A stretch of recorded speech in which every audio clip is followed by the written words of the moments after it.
Chapter 2291 to 2300। गड़गड़ाहट। Hall कांपने लगा और लगातार हिलने लगा। सभी का ध्यान पूरी तरह से मैजिक स्टाफ की ओर आकर्षित हो गया। जादू के कर्मचारियों की रक्षा करने वाली क्रिस्टल दीवार एक पल में गायब हो गई। कोई भी येज़िवेन और यूकिन रुईकियान के बीच लड़ाई की परवाह करने के मूड में नहीं था। सभी ने गहरी सांस ली और तुरंत प्रतिक्रिया दी। वे जादू के कर्मचारियों की ओर उड़े। हर कोई अच्छी तरह से जानता था कि मिस्टिक मैजिक स्टाफ का पूरे उपकरण सम्राट हेवन के लिए क्या मतलब है। मूल रूप से वे दुनिया को एकजुट कर सकते थे और इसे प्राप्त करने पर अजेय बन सकते थे। यहाँ तक एक राजा स्तर का पावरहाउस भी सुप्रीम डाओ टूल के हमले का विरोध करने की हिम्मत नहीं करेगा, अन्य लोगों की तो बात ही छोड़ दें। वह हमारे टूल एम्परर पवेलियन का है। आप में से किसी को भी इसे छूने की अनुमति नहीं है। टूल सम्राट पवेलियन के कई विशेषज्ञ भी उड़े। यूकिन रुईकियान, जो जमीन पर पड़ी थी, दहाड़ती रही, लेकिन उसके पास उनका पीछा करने की ताकत नहीं थी। जिस तरह हर कोई वंडर मैजिक स्टाफ पर झपटने ही वाला था, उसी तरह एक सिलहूट सभी के पास से गुजरा और वंडर मैजिक स्टाफ पर झपटा। ये जीवेन के अलावा और कौन हो सकता है। बूम! जादुई छड़ी से चकाचौंध करने वाली दिव्य रोशनी फूट पड़ी।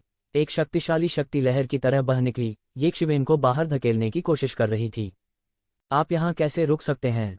येज़िवेन दहाड़ा। उनके शरीर में आकाशीय सम्राट उपकरण शोधन तकनीक को चरम सीमा तक संचालित किया गया था। उसके हाथों ने एक शक्तिशाली चूषण बल उत्पन्न किया, जिससे एक भंवर बन गया।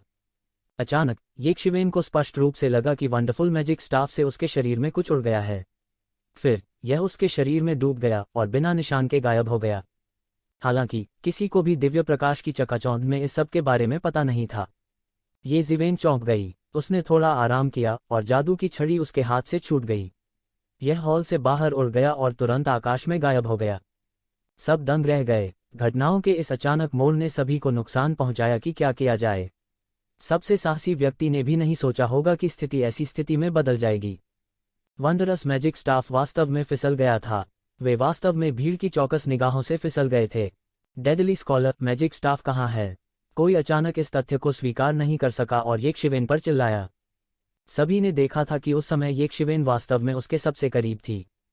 दफा हो जाओ, क्या तुम अंधे हो? क्या तुम नहीं देख सकते कि जादू की छड़ी उड़ गई है? येज़िवेन ने ठंडेपन से कहा। जीवन चुराने वाले विद्वान, आप इसके सबसे करीब थे। केवल आप ही हैं जो जानते हैं कि क्या हुआ। येज़िवेन के चारों ओर बहुत कम दिखाई देने वाली आकृतियां थीं। जादू की छड़ी अंतरिक्ष में घुसकर गायब हो गई थी। वे समय पर उनके साथ नहीं पकड़ सके, इसलिए वे केवल येज़िवेन की तरफ से तोड़ने की कोशिश कर सकते थे। स्क्रैम! येज़िवेन ने बर्फ जैसी ठंडी अभिव्यक्ति के साथ उत्तर दिया। उसे रहने की कोई आवश्यकता नहीं थी क्योंकि जादू की छड़ी पहले ही उड़ चुकी थी। उसके पास ज्यादा समय नहीं बचा था। क्रिस्टल दीवार की पूरी तरह से मरम्मत होने से पहले उसे हथियार सम्राट स्वर्ग छोड़ना पड़ा। नहीं तो वह जीवन भर यहीं फंसा रहेगा। वह यह भी नहीं जानता था कि क्या वह अगले 100,000 वर्षों में छोड़ने में सक्षम होगा। यह निश्चित रूप से उसके साथ कुछ करना है, वरना वह इतना घबराया नहीं होता। किसी ने अंधेरे में चिल्लाया। चिल्लाने के लिए केवल एक आदिम आत्मा का उपयोग किया, इसलिए कोई नहीं जानता था कि यह कौन था। टकराना! जैसे ही उन्होंने बोलना समाप्त किया, एक आकृति शून्य से बाहर आ गिरी। उसकी आकृति को बड़े हाथ से गर्दन से पकड़ा गया था। वह एक बत्तख की तरह था जिसे गर्दन से पकड़ लिया गया था। वह बिल्कुल हिलने डुलने में असमर्थ था। बूम! इस आंकड़े को येज़िवेन ने हड़प लिया था। वह वही था जिसने अंधेरे में येज़िवेन और सभी के बीच संघर्ष भड़काने की कोशिश की थी। अगर किसी को लगता है कि जादू की छड़ी के गायब होने से मेरा कुछ लेना देना है, तो और कोशिश करो। मैं देखता हूं कि मेरी मुट्ठी सख्त है या तुम्हारा सिर सख्त है। येज़िवेन ने चारों ओर देखा और ठंडेपन से कहा। डर के मारे सब चुप रहे। कुछ लोगों ने सोचा कि येज़िवेन को कुछ पता चल सकता है। आखिरकार वह उस समय जादू की छड़ी के सबसे करीब था। हालांकि उन्होंने आगे बढ़ने की हिम्मत नहीं की जब उन्होंने येज़िवेन को देखा, जो एक उग्र जानवर की तरह लग रहा था। आखिरकार हर कोई जानता था कि जादू की छड़ी उस समय गायब हो गई थी।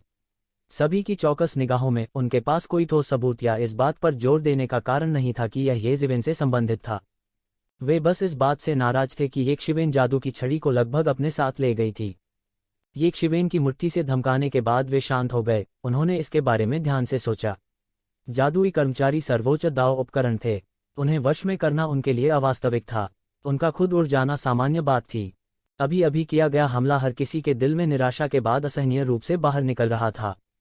उन्होंने नहीं सोचा था कि इस मामले का येज़िवेन से कोई लेना देना है। यह बस इतना था कि अचानक हारने के बाद उन्हें बलि का बकरा खोजने की जरूरत थी। यदि यह उनमें से किसी के हाथ लग जाता तो वे छल और अन्य तरीकों से इसे हड़पने में सक्षम होते। लेकिन अब यह उड़ चुका था। क्या हो रहा था? हालांकि यह बलि का बकरा एक नर्म खुरमा नहीं लगता था। उसे यूं ही नहीं गूंधा जा सकता था। अगर वे यक्षिवेन के साथ कोई समस्या खोजना चाहते हैं तो उन्हें देखना होगा कि क्या उनके इतने अच्छे दांत हैं। हालांकि टूल सम्राट मंडप अनिच्छुक था। यूकिन रुइकिन पहले से ही जमीन पर पड़ा हुआ था। बाकी लोगों से यक्षिवेन को कोई खतरा नहीं था। चून की जादू की छड़ी उड़ गई है, हमें लंबे समय तक नहीं रहना चाहिए, अन्यथा हम हमेशा के लिए खजाने के घर में रह जाएंगे, येज़िवेन ने डुआनलोंग कबीले के लोगों से कहा। फिर उसने मोर्चा संभाला और हॉल से बाहर उड़ते हुए प्रकाश की धारा में बदल गया। डुआनलोंग कबीले के अन्य उस्तादों ने भी येज़िवेन का अनुसरण किया और उड़ गए। सभी ने एक के बाद एक प्रतिक्रिया दी। चून की जादू की छड़ी उड़ गई थी, वे अब यहाँ नहीं रह सकते थे। यक्षिवेन की बिल्कुल भी रुकने की हिम्मत नहीं थी। उसने अपनी पीठ पर हल्के पंख खोले और अपनी पूरी ताकत से उड़ गया। लगभग कुछ ही सेकंड में वह खजाने के घर से बाहर निकल गया था। खजाना घर अपने आप में इतना बड़ा नहीं था। यह सिर्फ इतना था कि खजाने के घर का प्रत्येक साइड हॉल एक छिपा हुआ उपस्थान था। इसलिए लोगों को खोजने में इतना समय लग गया। अब वह बिना रुके मूल पथ पर वापस आ गया। स्वाभाविक रूप से उसकी गति भी तेज थी। खजाना घर छोड़ने के बाद वह बिल्कुल नहीं रुका। वह उपकरण सम्राट स्वर्ग की क्रिस्टल दीवार में छेद की ओर उड़ गया। पूरे टूल सम्राट हेवन के पास टूल सम्राट द्वारा छोड़ी गई मोहर थी। यदि वह क्रिस्टल की दीवार से नहीं निकलता तो कोई दूसरा रास्ता नहीं था। वह टूल एम्परर हेवन में जगह को तोड़ता रहा और अंतरिक्ष में घूमता रहा। उसके लिए यह बहुत आसान था। अमर स्तर की प्रारंभिक अवस्था में प्रवेश करने के बाद अंतरिक्ष की उनकी समझ लगभग सहज हो गई थी। कोई आश्चर्य नहीं कि यह कहा गया था कि अंतरिक्ष एक ऐसा अस्तित्व है जिसके संपर्क में केवल देवता ही आ सकते हैं। गड़गड़ाहट। संपूर्ण उपकरण सम्राट स्वर्ग पागलपन से हिल रहा था, जैसे कि यह दुनिया का अंत हो। हर जगह बेचैनी से इधर उधर दौड़ रहे खजाने के राक्षस थे। सभी खजाने के राक्षस इसके कारण के बारे में बहुत स्पष्ट नहीं थे। येज़िवेन दौड़े, लेकिन जब वह क्रिस्टल की दीवार में दरार पर पहुंचे तो उन्होंने पाया कि पूरी दरार में थोड़ी ही जगह बची थी। यह एक व्यक्ति के शरीर के आकार का केवल आधा था। वहां कौन है? येज़िवेन की उपस्थिति ने तुरंत उन खजाने के राक्षसों को सतर्क कर दिया जो यहां रखवाली कर रहे थे। दूर जाओ। इस समय येज़िवेन चिंता से जल रही थी। उन्हें समझाने का मूड नहीं था। उसने सीधे खजाने के राक्षसों को उड़ा दिया और फिर बाहर निकल गया। बूम! जिस क्षण वह बाहर आया, पूरे टूल सम्राट हेवन में छेद पूरी तरह से ठीक हो गया था। वह कुछ राहत महसूस किए बिना नहीं रह सका। लगभग। इस बार यह वास्तव में लगभग था। टूल सम्राट हेवन में उनकी लगभग मृत्यु हो गई। यह यात्रा एकदम सही थी। जब उसने पहली बार प्रवेश किया तो वह केवल पोवांग दायरे के 8वें स्तर पर था। अब वह पहले से ही अमर स्तर की प्रारंभिक अवस्था में था। हालांकि यह पूर्ण नहीं था, उसके लिए यह पहले से ही एक बड़ा सुधार था। इसके अलावा यह केवल 10 साल का था। अगर इस संपूर्ण यात्रा में कोई खामी थी तो वह अंत में जादू की छड़ी को उसके हाथों से फिसलते हुए देखना होगा। इतना नुकसान लोगों का दिल दुखाने के लिए काफी था। सौभाग्य से उसने इसे पहले कभी प्राप्त नहीं किया था, अन्यथा इसे फिर से खोना सबसे दर्दनाक होगा। इस समय प्राचीन हथियार शहर अराजकता में था। इस बार विभिन्न परिवारों के हजारों विशेषज्ञों ने प्रवेश किया था। अंत में उनमें से 100 भी वापस लौटने में कामयाब नहीं हुए। उनमें से कुछ ही वापस लौटने में कामयाब रहे, लेकिन दसियों हजार लोगों के पैमाने की तुलना में यह नुकसान सभी परिवारों को खून की उल्टी करने के लिए पर्याप्त था। इनमें से केवल हिडन वैली को ही थोड़ा बेहतर माना गया। देवता रसातल से चुनी गई कोई भी प्रतिभा गायब नहीं थी। इसके अलावा यहाँ तक कि बंदर और अन्य लोग भी थे जिन्होंने दाव सत्यापन क्षेत्र में प्रवेश किया था। यह कहा जा सकता है कि फसल छोटी नहीं थी। यद्यपि प्राचीन वस्तुएं जो विभिन्न स्थानों से स्थानांतरित की गई थीं, वे सभी नष्ट हो गई थीं, फिर भी इसे स्वीकार्य सीमा के भीतर माना जाता था। मूल रूप से 10 में से केवल 1 या 100 में से एक भी देवता क्षेत्र के शिखर पर देवता बन सकता था। इस बार यह कहा जा सकता है कि वे भाग्यशाली थे। अन्य कुलों को भारी नुकसान हुआ और कई ऐसे थे जो पूरी तरह से नष्ट हो गए थे। केवल एओशिबा ही ड्रैगन द्वीप से बच निकली। यह कहा गया था कि ड्रैगन द्वीप पर हर कोई पागल हो गया था और उपकरण सम्राट स्वर्ग में खजाने के राक्षसों को विलंबित करने के लिए अपने जीवनकाल को जला दिया था।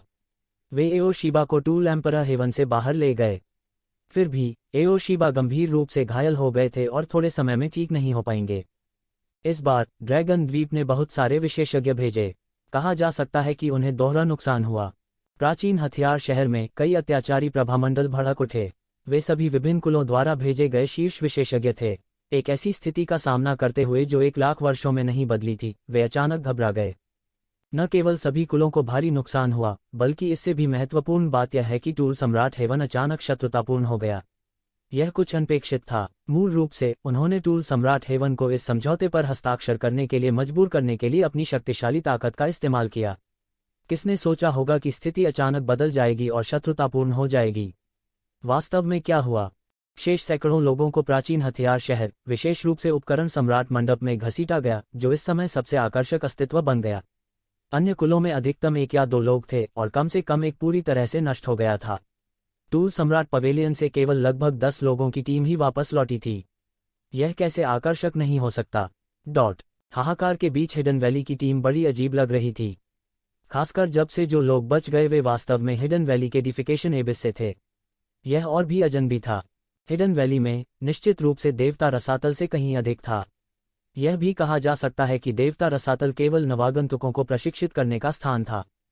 परिणाम की परवाह किए बिना समय की अवधि के लिए देवता रसातल में खेती करने के बाद इसे विभिन्न हिडन वैली शाखाओं में विभाजित किया जाएगा, जिसमें वे शक्तिशाली डेमिगोड पीक प्राचीन वस्तुएं भी शामिल हैं। वास्तव में वे हिडन वैली की विभिन्न शाखाओं से थे। इससे पहले किसी ने सोचा भी नहीं होगा कि जूनियर्स का एक ग्रुप सच में ऐसा चमत्कार कर सकता है।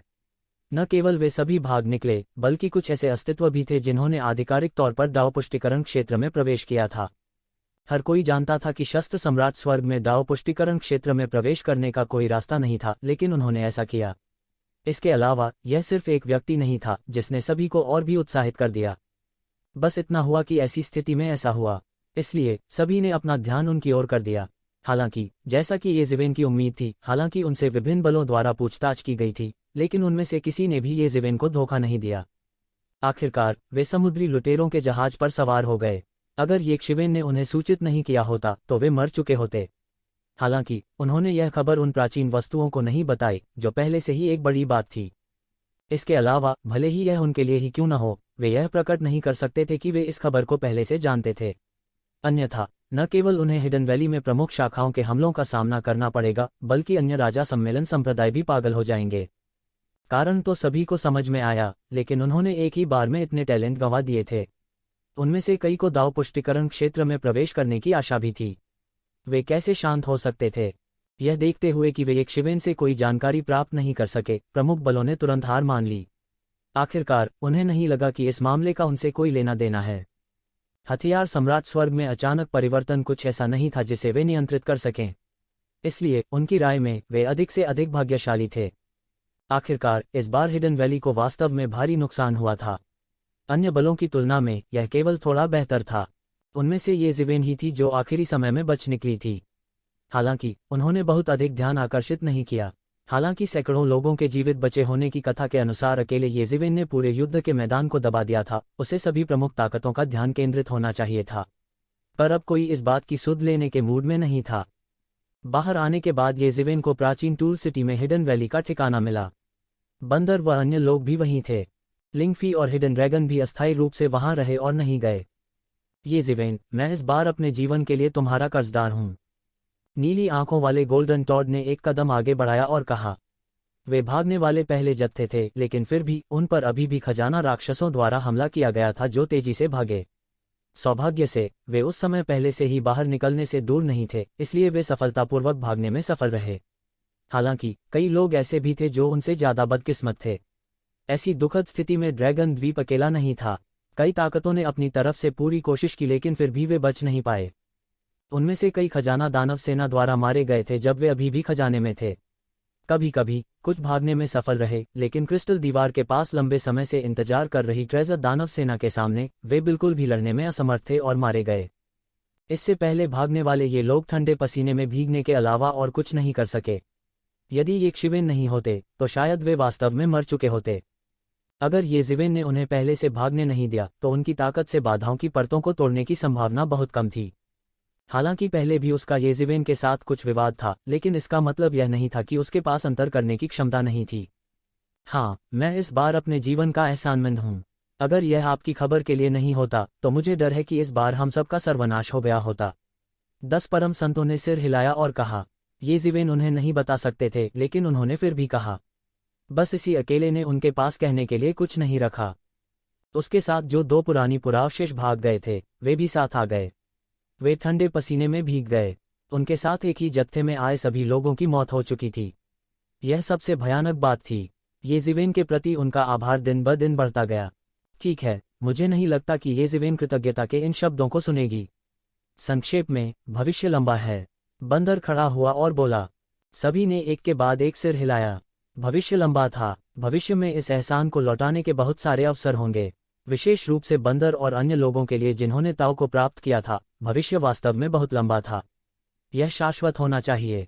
हाँ, येज़िवेन, हम भविष्य में आपके नेतृत्व का पालन करेंगे। हम भविष्य में भी आपकी बात सुनेंगे।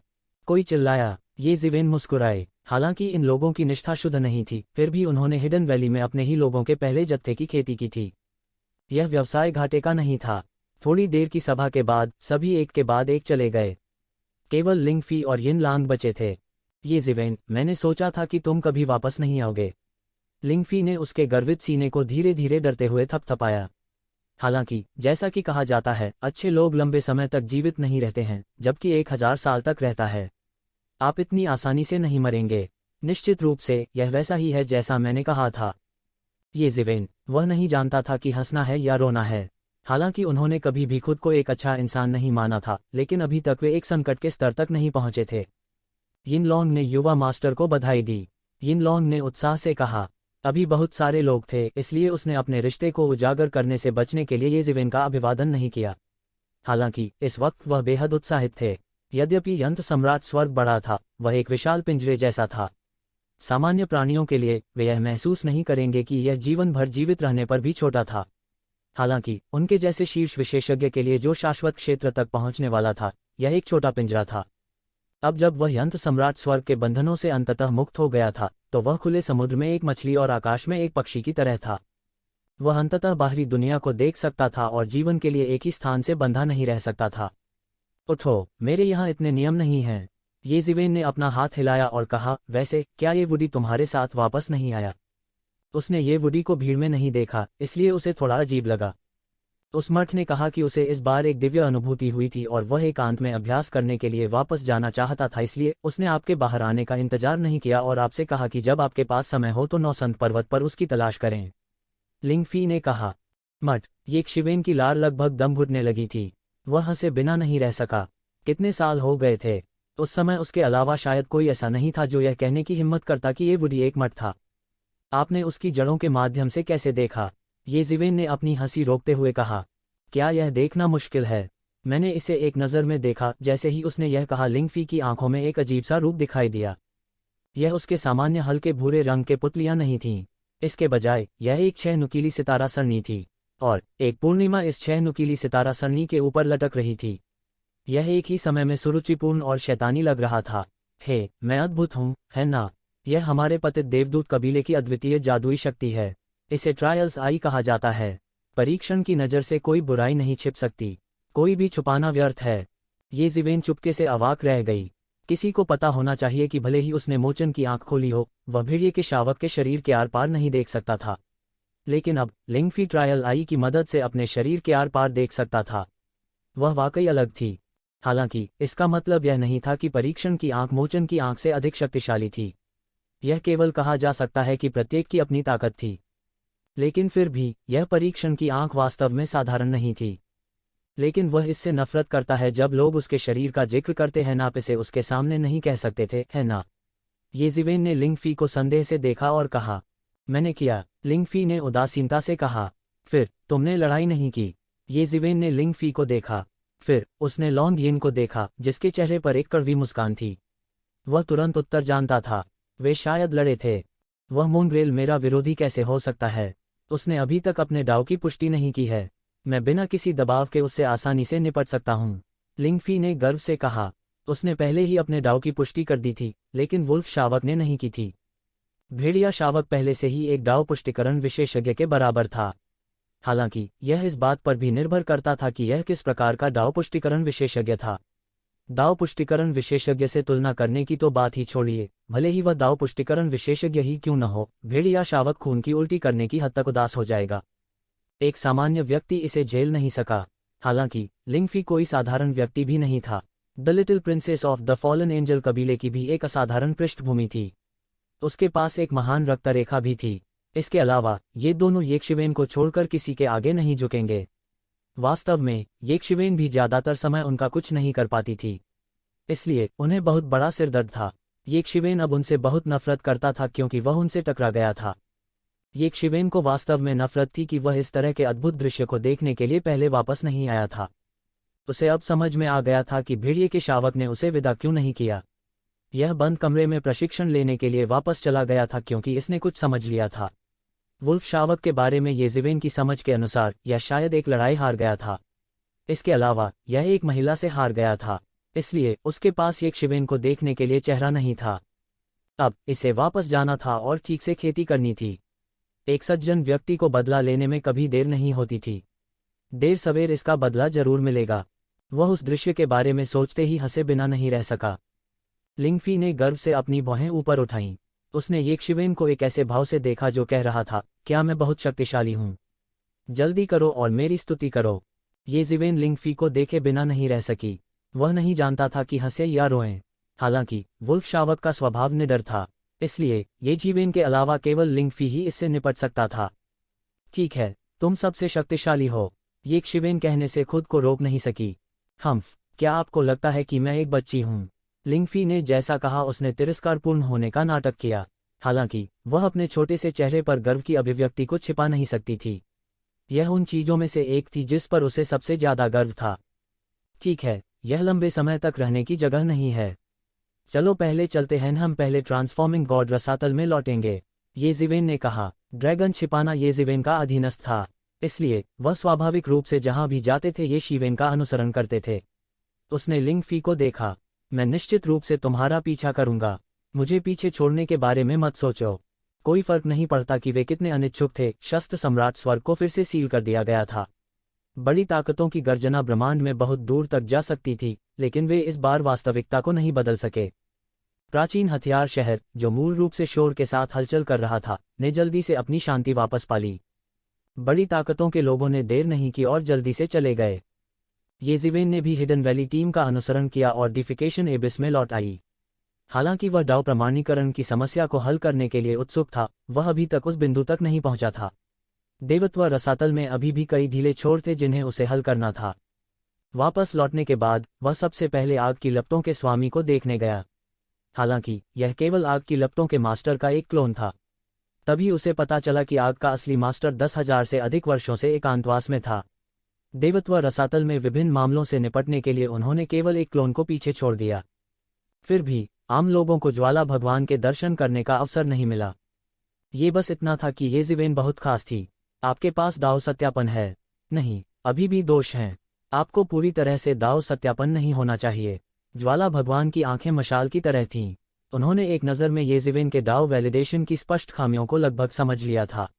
यह दाव सत्यापन की तरह नहीं लग रहा था। तुम्हारी आंखें मशालों की तरह हैं। यह सही है, येज़िवेन ने कहा। आपकी स्थिति अजीब है। ज्वाला भगवान ने अपनी बाहें चढ़ा लीं जैसे वह कुछ गणना कर रहे हों। आपके लिए ऐसा होना चाहिए क्योंकि आप अतीत को काट नहीं सकते। तुम्हारे हृदय में कोई ऐसी गांठ अवश्य है जो खोली नहीं जा सकती। यह मामला आसान नहीं है, यह आप पर निर्भर है। येज़िवेन ने सिर हिलाया। इस मामले में कोई उसकी मदद नहीं कर सकता था। लेकिन इस बार मैंने आपको मुख्य रूप से शस्त्र सम्राट स्वर्ग में स्थिति को समझने के लिए आने के लिए कहा। आप कितना जानते हैं? ज्वाला भगवान की आंखें चाकुओं की तरह तेज थी जैसे वो येकशिवेन को घूर रहे थे। वे सब पहले ही चले गए, इसलिए वे नहीं जानते। और आपको खजाने के लिए लड़ाई में भाग लेना चाहिए था। कोई खबर नहीं है। येज़िवेन के दिमाग में हजारों गणनाएं कौंध गईं और वह तुरंत जवाब देना जानता था। उसने कुछ ऐसी बातें कहीं जो वह कह सकता था, लेकिन उसने यह नहीं कहा कि वह इस मामले को पहले से जानता था। अन्यथा वह निश्चित रूप से परिणाम भुगतने में सक्षम नहीं होता। यहां तक ज्वाला प्रभु भी उसकी रक्षा करने में सक्षम नहीं होंगे। आखिर यह मामला बहुत बड़ा था। एक ही बार में दर्जनों पुराने एंटीक मारे गए। हालांकि वे सभी पुरानी प्राचीन वस्तुएं थीं, फिर भी उन्हें हिडन वैली की विभिन्न शाखाओं की मुख्य शक्तियां माना जा सकता था। तो ऐसा ही है, कोई आश्चर्य नहीं कि उपकरण सम्राट हेवन वास्तव में इस बार सेना में शामिल हो गया। तो यह पता चला कि यह प्रोफेंडिटी स्टाफ के लिए है। मास्टर ऑफ फ्लेम्स ने आह भरी और अंत में कारण समझ गया। अगर यह वंडर स्टाफ की वजह से है तो यह समझ में आता है। अगर वंडर स्टाफ डिफिकेशन एबिस में है तो हम हिडन वैली वंडर स्टाफ को कभी भी खोने नहीं देंगे, भले ही हमें दूसरी ताकतों के साथ बाहर निकलना पड़े। सौभाग्य से उपकरण सम्राट हेवन के लोगों को वंडर स्टाफ नहीं मिला, अन्यथा उपकरण सम्राट के प्रतिबंध को तोड़ने से पहले यह केवल समय की बात होगी। उद्धरण चिन्ह। उसने बहुत देर तक विलाप नहीं किया, लेकिन ये ज़िवेन से कहा, वैसे भी तुमने इस बार एक महान योगदान दिया है।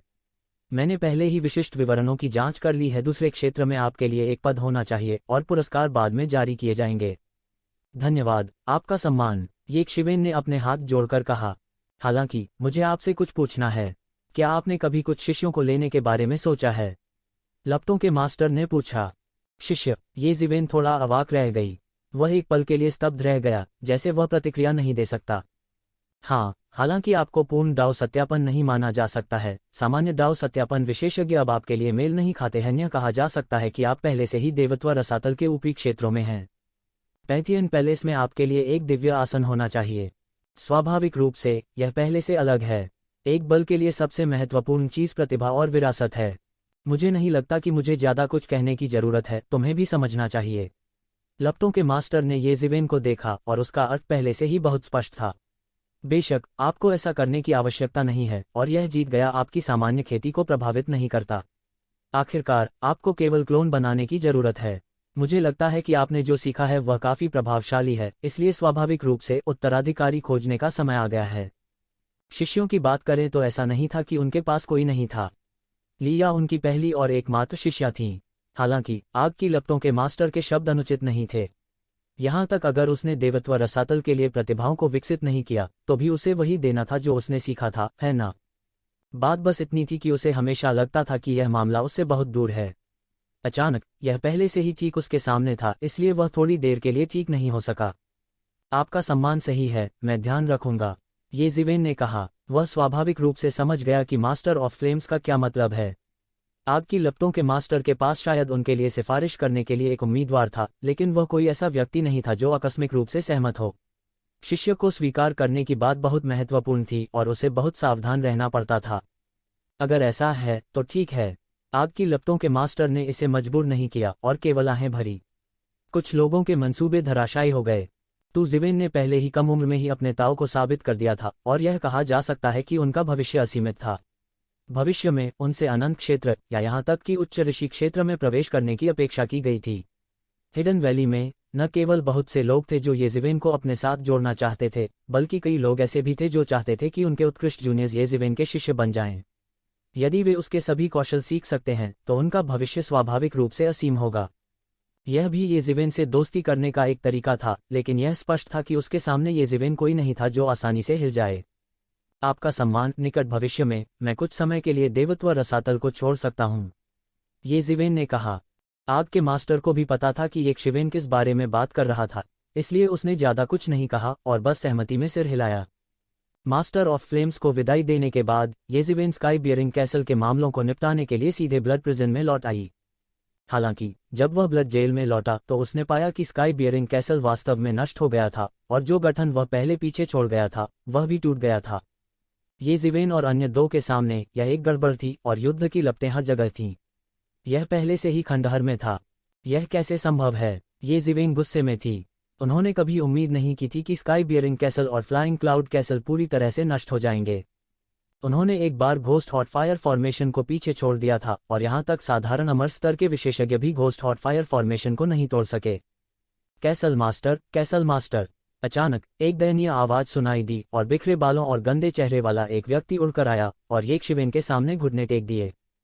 क्या हुआ? ये ज़िवेन सख्त आवाज में चिल्लाए। उसे याद आया कि यह व्यक्ति स्काई बियरिंग कैसल का एक बुजुर्ग था और वह इस समय पूरी तरह से दयनीय लग रहा था। कैसल मास्टर, आपके जाने के कुछ ही समय बाद विक्टोरियस सन सिटी के भगवान व्यक्तिगत रूप से बाहर आए और उस सेना का नेतृत्व किया जिसका उन्होंने पालन पोषण किया था, और हमारे 2 किलों को तोड़ दिया। कैसल मास्टर, हम बहुत दुखी हैं, आपको हमसे बदला लेना होगा। इस समय यह व्यक्ति बुरी तरह चिल्ला रहा था। क्या यह वास्तव में वे हैं? ये ज़िवेन की आंखें गुस्से से फैल गईं। उसे उम्मीद नहीं थी कि उसकी तमाम सावधानियों के बावजूद भी वह अंत में असफल रहा। जाने से पहले उसने पहले ही कई सावधानियां बरती थीं, लेकिन अंत में वह फिर भी असफल रहा। ये ज़िवेन, क्या फिर से कुछ मजा आया है? लिंगफी ने अपनी भौहें उठाईं और कहा। ऐसा लगता है कि इससे बचने का कोई रास्ता नहीं है, ये ज़िवेन ने उदास चेहरे के साथ कहा। बताओ, उस समय क्या स्थिति थी? उस समय स्थिति थी, भाड़ में जाओ, यह बुजुर्ग अचानक चिल्लाया और वह पूरी तरह उन्मादी हो गया। उसने येकशिवेन की छाती की ओर पंजा मारा और भयानक शक्ति ने शून्य को एक अजीब और शोकाकुल हंसी के साथ गुंजायमान कर दिया। टकराना, यह पंजा येकशिवेन की छाती पर चढ़ गया। हालांकि जिस खूनी दृश्य की उसने कल्पना की थी वह नहीं हुआ। इस पंजे ने येजिवेन की छाती को खरोंच तक नहीं की। काका, यह बुजुर्ग अचानक चिल्लाया और उसका पूरा हाथ पूरी तरह से आग की लपटों में घिर गया। यह कैसे संभव है, यह कैसे संभव है? उस बुजुर्ग ने येकशिवेन को अविश्वास से देखा। उसे विश्वास ही नहीं हो रहा था कि उसके पंजे का कोई असर नहीं हुआ। इस पंजे में शक्ति दाव पुष्टिकरण स्तर तक भी पहुंच गई है। ऐसा लगता है कि यह आपकी अपनी शक्ति नहीं होनी चाहिए, है ना? क्या यह विक्टोरियस सन सिटी का भगवान है? येजिवेन निश्चल रहे और उनके चेहरे के भाव भी नहीं बदले। असंभव, इस पंजे को मजबूती से पकड़ लिया गया है। यहां तक एक डाउ कन्फर्मिंग विशेषज्ञ भी दुखद रूप से मर जाएगा। आप कैसे ठीक हो सकते हैं? इस बुजुर्ग को अभी भी विश्वास नहीं हो रहा था। बेवकूफ, येजिवेन की अभिव्यक्ति तेजी से ठंडी हो गई और उसने अपने दिल में एक हल्का सा डर महसूस किया। अगर यह 10 साल पहले होता तो येजिवेन गंभीर रूप से घायल हो जाती, भले ही वह इस कदम से नहीं मरती। ऐसा लगता था कि उन्होंने उससे निपटने की पूरी योजना बना ली थी। हालांकि उन्होंने कभी नहीं सोचा होगा कि उनकी खेती और शक्ति में पिछले 10 वर्षों में पृथ्वी को हिला देने वाले परिवर्तन हुए हैं। इसलिए कुछ साल पहले उन्होंने जो तरीका तय किया था वह अब उनके खिलाफ बेकार था। आप मेरे खिलाफ साजिश करना चाहते हैं? आप अभी भी इससे दूर हैं। येजिवेन ने उपहास किया और कहा, मैं जानलेवा आभा के प्रति बहुत संवेदनशील हूं। मैंने पाया कि शुरू से ही आपके साथ कुछ गलत था। मैं बस थोड़ा और पूछना चाहता था, अन्यथा मैं एक थप्पड़ से आपका सिर फोड़ देता। मुझे बताओ, विक्टोरियस सन सिटी के भगवान ने मेरे लिए और क्या तैयार किया है? कैसल भगवान, कृपया मेरी जान बख्श दें। कैसल भगवान, कृपया मेरी जान बख्श दें। यह बुजुर्ग प्रणाम करता रहा और जमीन दरकती रही। यदि आप मुझे नहीं बताते हैं तो मैं इसे स्वयं करूंगा। येजिवेन ने सीधे इस बुजुर्ग को पकड़ लिया, उसकी याददाश्त निकाली और उसकी याददाश्त को खोजने के लिए सोल सर्चिंग तकनीक का इस्तेमाल किया। थोड़ी देर बाद वह पहले ही सब कुछ समझ चुका था और उसने इस बुजुर्ग को थप्पड़ मार दिया। येजिवेन के लिए विश्वासघात बिल्कुल अक्षम्य था। येजिवेन की ताकत इस बुजुर्ग से कहीं बेहतर थी। बुजुर्ग की याददाश्त का निरीक्षण करना उनके लिए मुश्किल नहीं था। जल्द ही वह समझ गया कि क्या हुआ था। सिर्फ 3 साल पहले विक्टोरियस सन सिटी के भगवान बंद दरवाजे के प्रशिक्षण से बाहर आए। उसने अपने सैनिकों का नेतृत्व किया और 2 किलों को तोड़ दिया। उसने सभी लोगों को किले में कैद कर लिया और दूसरों को चेतावनी देने के लिए उन्हें विक्टोरियस सन सिटी के बाहर पिंजरों में कैद कर दिया। और यह एल्डर भी एक बैकअप योजना थी जिसे विक्टोरियस सन सिटी के भगवान ने कुछ साल पहले व्यवस्थित किया था। उसने येकशिवेन के लौटने का इंतजार किया था और फिर वह उसे सीधे मार सकेगा। यह कहा जा सकता है कि उसने सब कुछ गणना कर लिया था। केवल एक चीज जो वह चूक गया था वह यह थी कि येकशिवेन की ताकत इतने कम समय में पृथ्वी को हिला देने वाले परिवर्तनों से गुजरी थी। चलो विक्टोरियस सन सिटी चलते हैं। शेंगयांग सिटी, एक विशाल शहर के रूप में जिसकी अध्यक्षता एक देवता करता है, का क्षेत्रफल 1000 मील था। अनगिनत जीव आए और चले गए। शहर के फाटक की मीनार के ऊपर, शहर की दीवार पर 1000 से अधिक पिंजरे लटके हुए थे। वे सभी कई प्रतिबंधों द्वारा प्रतिबंधित थे। पिंजरों के अंदर सभी प्रकार के जीवों ने अपना मूल रूप दिखाया। वे लगातार दर्द से कराह रहे थे लेकिन संघर्ष नहीं कर पा रहे थे। उनकी कंधे की हड्डी को परमेश्वर के शासन की जंजीरों ने बंद कर दिया था। शेंगयांग शहर के निर्माण में लगने वाली ऊर्जा को फिर से भरने के लिए उनके रक्तसार को ईश्वर के शासन की जंजीरों के साथ लगातार निकाला जाएगा। क्षितिज को चीरती हुई उनकी पीड़ा भरी चीखें दिन रात चलती रहीं। यह सबसे भयानक सजा थी। वे मर भी नहीं सकते थे। वे अनंत काल के लिए केवल अपने स्वयं के सार रक्त का योगदान दे सकते थे जब तक कि वे नहीं जानते कि वे मर चुके हैं। ये लोग कौन हैं? उन्हें वास्तव में पकड़ लिया गया था और इस तरह से प्रताड़ित किया गया था। यह मौत से भी बदतर है। एक बाहरी व्यक्ति ने पूछा, समझ में नहीं आ रहा था कि क्या हो रहा है। आप यहाँ नए होने चाहिए। तुम यह भी नहीं जानते। ये लोग स्काई बियरिंग कैसल और फ्लाइंग क्लाउड कैसल से हैं। हालांकि उनके कैसल मास्टर्स ने हमारे समूह के नेता को नाराज कर दिया, इसलिए उन्हें दिन रात यहाँ भुगतना पड़ता है। किसी ने समझाया। बाहरी व्यक्ति हॉन्फेने से खुद को रोक नहीं सका।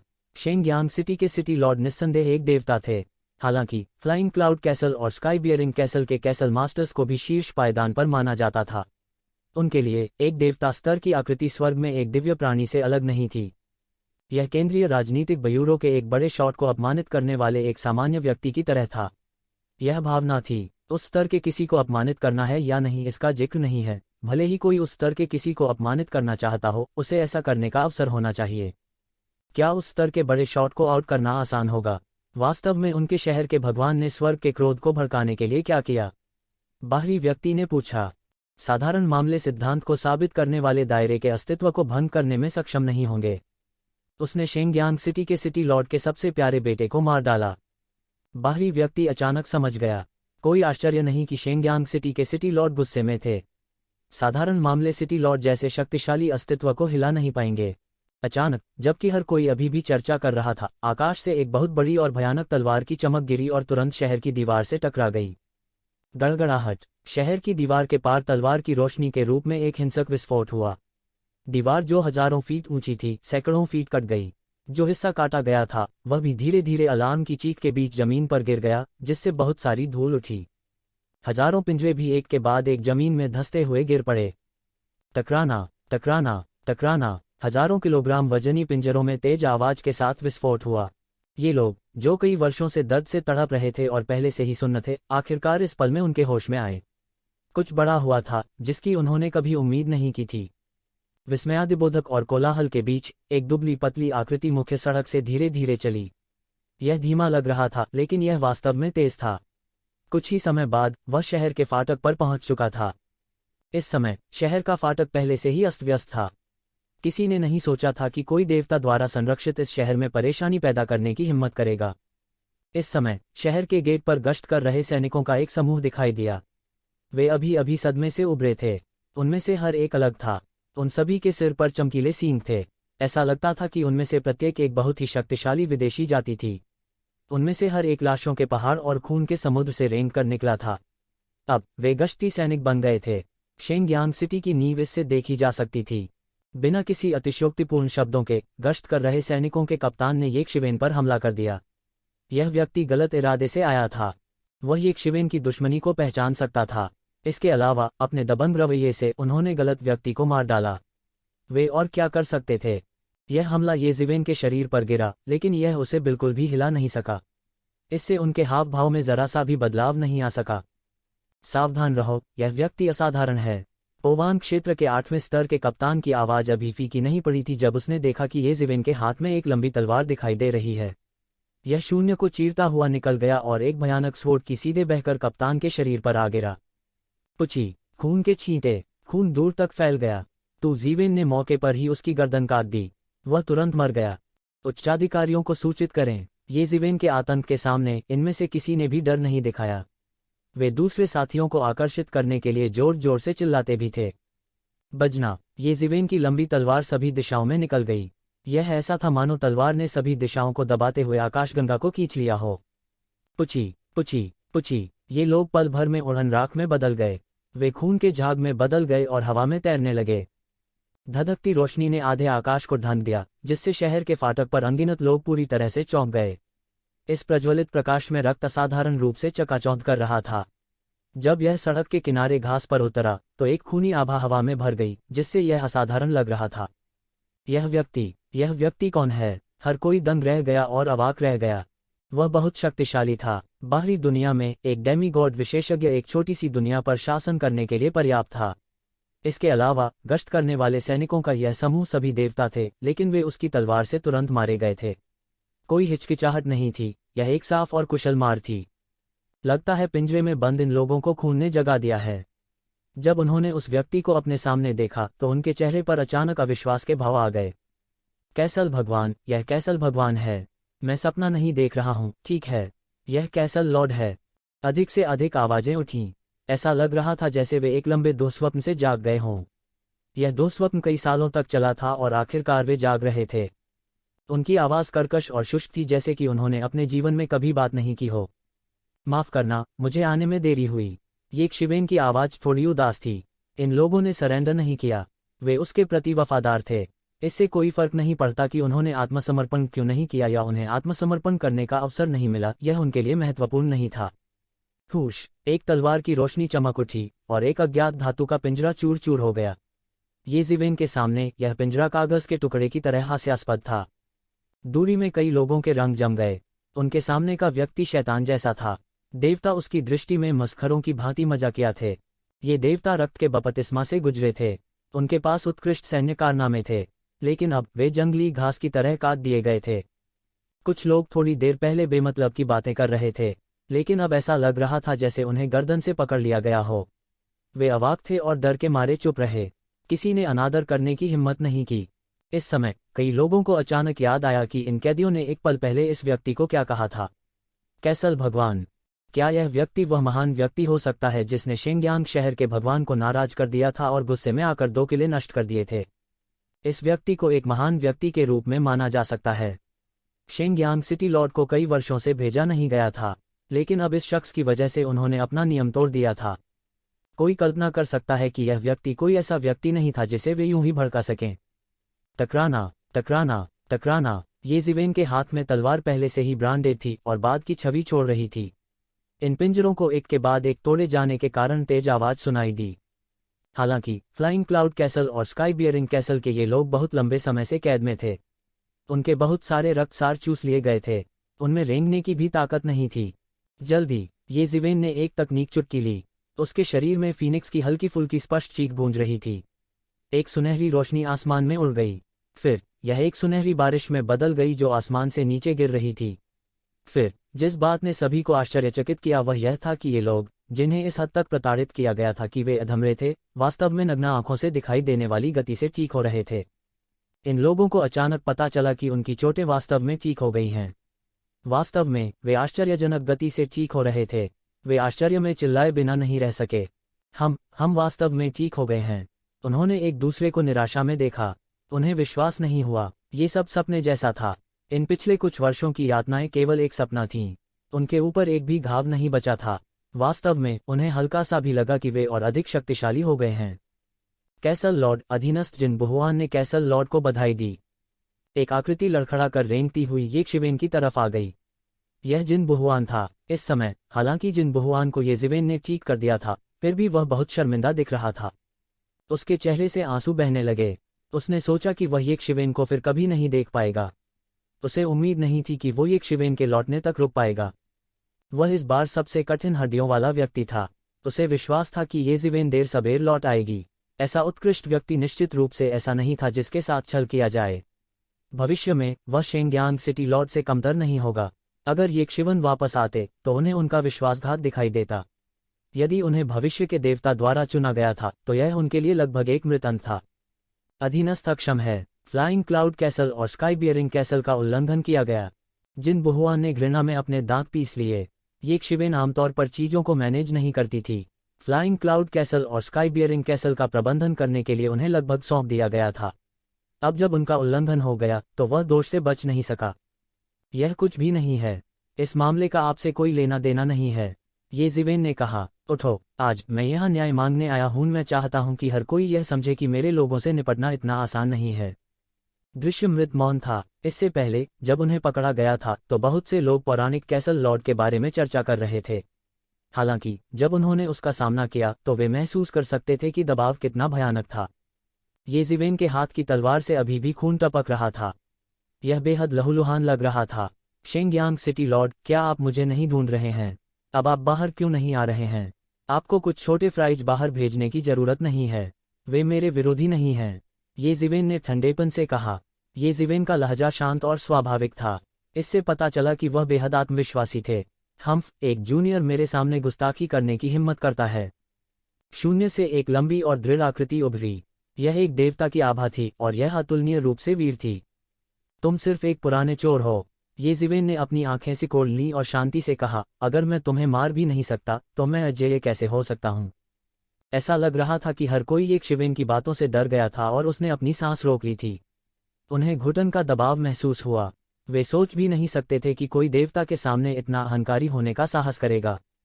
देवता क्या था? एक देवता एक शाश्वत और अमर अस्तित्व था। वे अतुलनीय रूप से अत्याचारी अस्तित्व थे। किसी देवता के नाम का उल्लेख करते समय साधारण लोगों को भी सावधान रहना पड़ता था, क्योंकि यदि कोई सामान्य व्यक्ति भी पृथ्वी के छोर पर किसी देवता का उल्लेख करता तो वह उसका आभास कर पाता। यह एक देवता की सर्वोच्च शक्ति थी।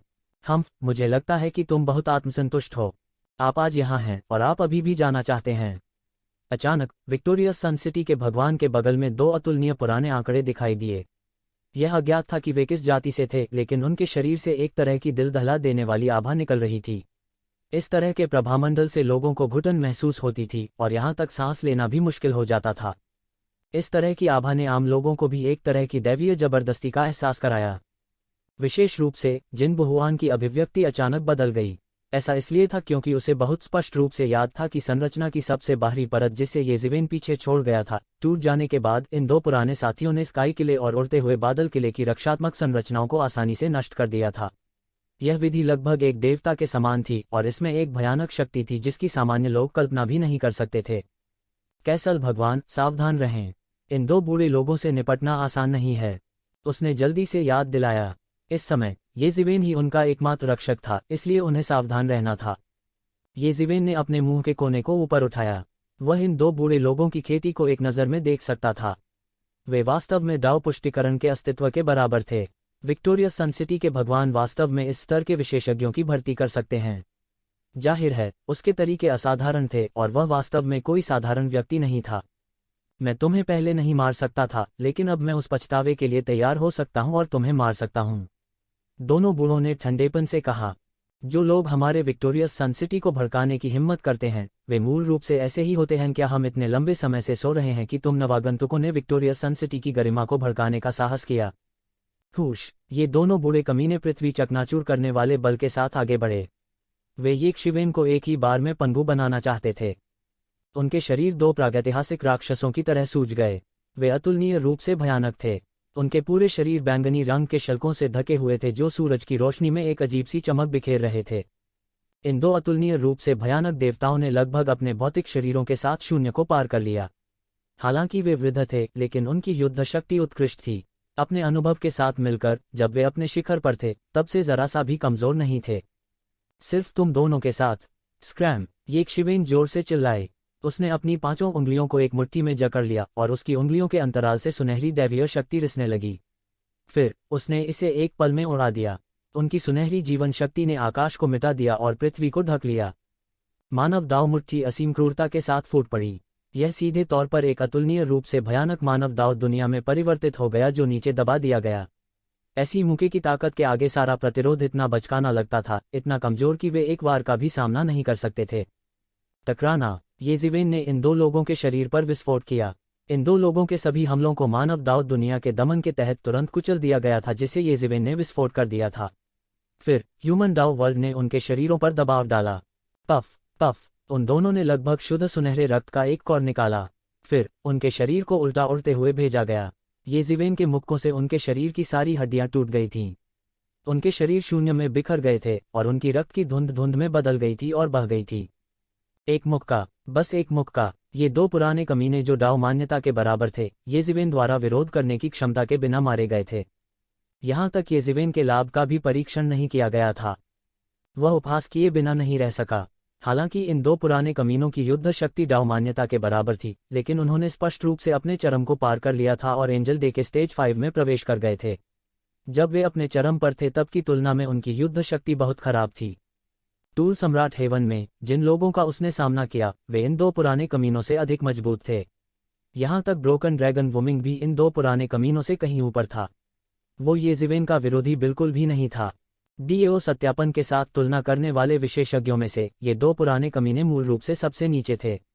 येज़िवेन की तुलना में जो अपने जीवन के चरम पर था, क्या यह मौत को दावत नहीं दे रहा था? जैसा कि कहा जाता है, मुट्ठी युवा और मजबूत से डरती है। उसके शरीर से सुनहरी दिव्य शक्ति निकली और दिव्य बल बह गया। येज़िवेन कदम दर कदम शेंग्यांग शहर के सिटी लॉर्ड की ओर चल पड़ी। वह दाव सत्यापन तक भी पहुंच गया है, किसी ने कांपती आवाज में कहा। दाव सत्यापन और गैर दाव सत्यापन दो पूर्ण चरम सीमाएं थीं और दो पूरी तरह से अलग स्थितियां थीं। भले ही वे डीएओ सत्यापन के बराबर थे और उनकी युद्ध शक्ति डीएओ सत्यापन विशेषज्ञों से कम नहीं थी, उनकी स्थिति डीएओ सत्यापन विशेषज्ञों से पूरी तरह अलग थी। हिडन वैली में दाव सत्यापन विशेषज्ञ उच्च स्तरीय कर्मी थे, जबकि गैर दाव सत्यापन विशेषज्ञ डीएओ सत्यापन विशेषज्ञों के बराबर थे। अधिक से अधिक वे मध्यम स्तर के कर्मचारी थे। उनके बीच स्थिति में अंतर स्वर्ग और पृथ्वी जैसा था। इसलिए कई लोगों ने कहा, यदि येज़िवेन भी परमेश्वर होती तो स्थिति पूरी तरह से अलग होती। यह देवताओं का युद्ध था। यह देवताओं का पौराणिक युद्ध नहीं था जिसमें वे शामिल हो सकें। सबसे ज्यादा हैरान स्काई बियरिंग कैसल और फ्लाइंग क्लाउड कैसल के कई विशेषज्ञ थे। उनका कैसल लॉर्ड मजबूत हो गया था। वह वास्तव में दाव सत्यापन तक पहुंच गया था। वे येकशिवेन की पृष्ठभूमि के बारे में सबसे स्पष्ट थे। वह सिर्फ एक नवागंतुक था जिसने कुछ दशकों के लिए देवता परिवर्तन रसातल में प्रवेश किया था। वह वास्तव में दाव सत्यापन तक पहुंच गया था। यह कैसी स्थिति थी? लेकिन तभी परमानंद का विस्फोट हुआ।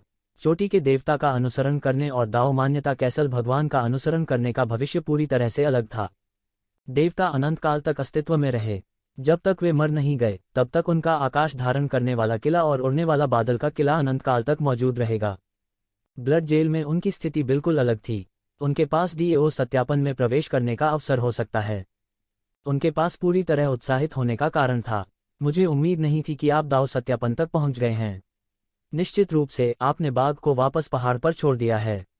विक्टोरियस सन सिटी के भगवान ने अपनी आंखें मूंद लीं और हत्या के इरादे से कहा। मैंने कहा, कुछ मिनियन बाहर मत भेजो, मेरे लिए वे बेकार हैं। येज़िवेन ने ठंडेपन से कहा, कदम से कदम मिलाकर। वे तो बस दो रद्दी हैं। तो क्या हुआ अगर वे मर गए? विक्टोरियस सन सिटी के भगवान ने उदासीनता से कहा। उसका दिल पत्थर की तरह ठंडा था। दो अत्यंत महत्वपूर्ण अधीनस्थों की मृत्यु ने उन्हें बिल्कुल भी विचलित नहीं किया। मुझे इस बात की बिल्कुल भी परवाह नहीं है कि ये दोनों कचरा मर चुके हैं। जब समय आएगा जब तक तुम मेरे द्वारा नियंत्रित हो तुम ऐसे 10 कूड़ेदानों का मिलान कर सकते हो। विक्टोरियस सन सिटी के भगवान ने धीरे से कहा। उसका विचार येज़िवेन को अपनी कमान में लेने का था। जब तक उसके हाथों में इस तरह का एक युद्ध सेनापति था वह ऐसे 10 कूड़ेदानों का मिलान कर सकता था। येकशिवेन के आश्वस्त न होने के कारण वह उसे तब तक पीटता था जब तक कि वह आश्वस्त नहीं हो जाता। और करता भी क्या? कितना ठंडा! येज़िवेन ने सिकुड़ी हुई आंखों से कहा। जाहिर है विक्टोरियस सन सिटी के भगवान की शीतलता उनकी कल्पना से बहुत परे थी। क्या महान चीजों को प्राप्त करने के लिए पत्थर का दिल एक आवश्यक शर्त थी? येकशिवेन ने ऐसा नहीं सोचा था। यदि आप मुझे नियंत्रित करना चाहते हैं तो देखते हैं कि क्या आपके पास ऐसा करने की क्षमता है। फिर आओ और कोशिश करो। विक्टोरियस सन सिटी के सिटी लॉर्ड ने आखिरकार अपनी चाल चली। उसके सिर के ऊपर एक अतुलनीय विशाल शहर ऊपर और नीचे तैर रहा था। इसके स्वरूप को देखते हुए क्या यह वर्तमान विक्टोरियस सन सिटी नहीं था? उन्होंने अपने प्रतिद्वंद्वी को दबाने के लिए अनगिनत लोगों की शक्ति का उपयोग करते हुए वास्तव में विक्टोरियस सन सिटी को एक साधन के रूप में परिष्कृत किया था। वह वास्तव में निपटने के लिए एक बहुत ही कठिन व्यक्ति था। एक एक करके नश्वर संसार की शक्ति नीचे गिर गई और उसकी रक्षा की। बूम! शेंगयांग शहर के स्वामी का रंग ठंडा और कठोर था। वो येकशिवेन के साथ बकवास नहीं करना चाहता था। उसने सीधे एक मुक्का मारा और मुट्ठी की बत्तियां टिमटिमा उठी, आकाश को धुंधला कर दिया और पृथ्वी को ढंक लिया। यह गगनभेदी था और परत दर परत समुद्र की अंतहीन लहरों की तरह। इसने लोगों को मौत का भयानक एहसास दिया। शक्तिशाली मुट्ठी बल ने आकाश और पृथ्वी को मिटा दिया। यह मुट्ठी बल ग्रेट वे के निशान के साथ अंकित ग्रेट वे के संकेतों के फटने में बदल गया। उतार चढ़ाव एक बड़ी नदी की तरह थे जो आकाश और पृथ्वी को मिटा देती है। सभी ने आकाश और पृथ्वी से नीचे गिरते हुए एक प्रकार के भयानक दबाव को महसूस किया। वे मदद नहीं कर सकते थे लेकिन अतुलनीय रूप से भयभीत महसूस कर रहे थे। एक पल में इसने लोगों को घुटने टेकने जैसा महसूस कराया। यह वह जबरदस्ती थी जो देवताओं की थी। जो लोग अभी तक दाव पुष्टिकरण क्षेत्र में प्रवेश नहीं कर पाए थे वे अनिवार्य रूप से देवताओं के वास्तविक स्वामी का सामना करते समय हीन महसूस करेंगे। इतने भयानक हमले को देखते हुए येकशिवेन को कोई जल्दी नहीं थी।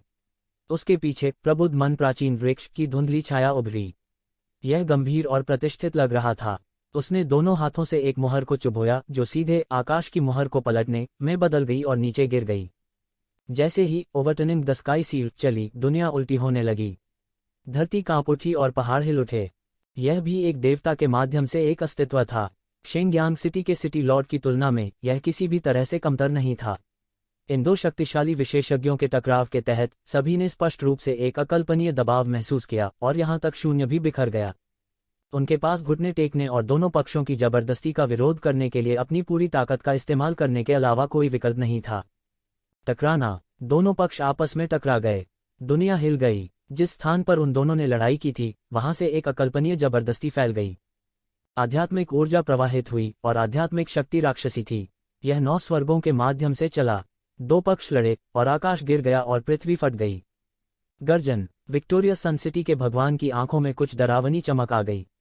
वो येकशिवेन के साथ कुछ नहीं कर सका। उसने तुरंत एक लंबी दहाड़ निकाली। उसके पीछे विक्टोरियस सन सिटी बेहोश होकर उभरी। वह अपने प्रतिद्वंद्वी से निपटने के लिए विक्टोरियस सन सिटी की नश्वर दुनिया की संचित शक्ति का उपयोग करना चाहता था। येज़िवेन को पराजित नहीं होना था। उसने अपनी 5 उंगलियां मुट्ठी में जकड़ लीं। उनकी उंगलियों के अंतराल से दैवीय शक्ति निकली और नश्वर दुनिया की शक्ति में बदल गई। यह तुरंत मानव जाति के एक शहर में संघनित हो गया। यह शहर अतुलनीय रूप से विशाल था। यह एक दुनिया से भी बड़ा था। यह विक्टोरियस सन सिटी के भगवान के सिर के ऊपर विक्टोरियस सन सिटी के 7 पैर की अंगुली चला गया। गड़गड़ाहट, जोरदार टक्कर हुई। गड़गड़ाहट, जोरदार टक्कर हुई। 2 शहर शून्य में टकरा गए जैसे कि यह दुनिया का अंत हो। अगर यह दुनिया का अंत नहीं था तो 2 शहर कैसे टकरा सकते थे? शेंगयांग सिटी गवर्नर की शक्तिशाली ताकत, जो उन्नत अमर स्तर तक पहुंच गई थी, इस समय पूरी तरह से प्रदर्शित हुई थी।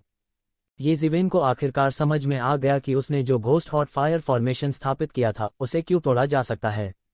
ऐसा इसलिए था क्योंकि उन्होंने जो घोस्ट हॉट फायर फॉर्मेशन स्थापित किया था वह अधिक से अधिक सामान्य डाउ सत्यापन विशेषज्ञों से ही निपट सकता था। हालांकि शेंगयांग शहर के गवर्नर ने स्पष्ट रूप से सामान्य डाउ सत्यापन विशेषज्ञों के रैंक को पार कर लिया था। उन्नत अमर स्तर का एक विशेषज्ञ स्वाभाविक रूप से अपने घोस्ट हॉट फायर फॉर्मेशन को तोड़ सकता है। उन्होंने शेंगयांग शहर के गवर्नर के इतने शक्तिशाली होने की कभी उम्मीद नहीं की थी क्योंकि कोई जानकारी ही नहीं थी।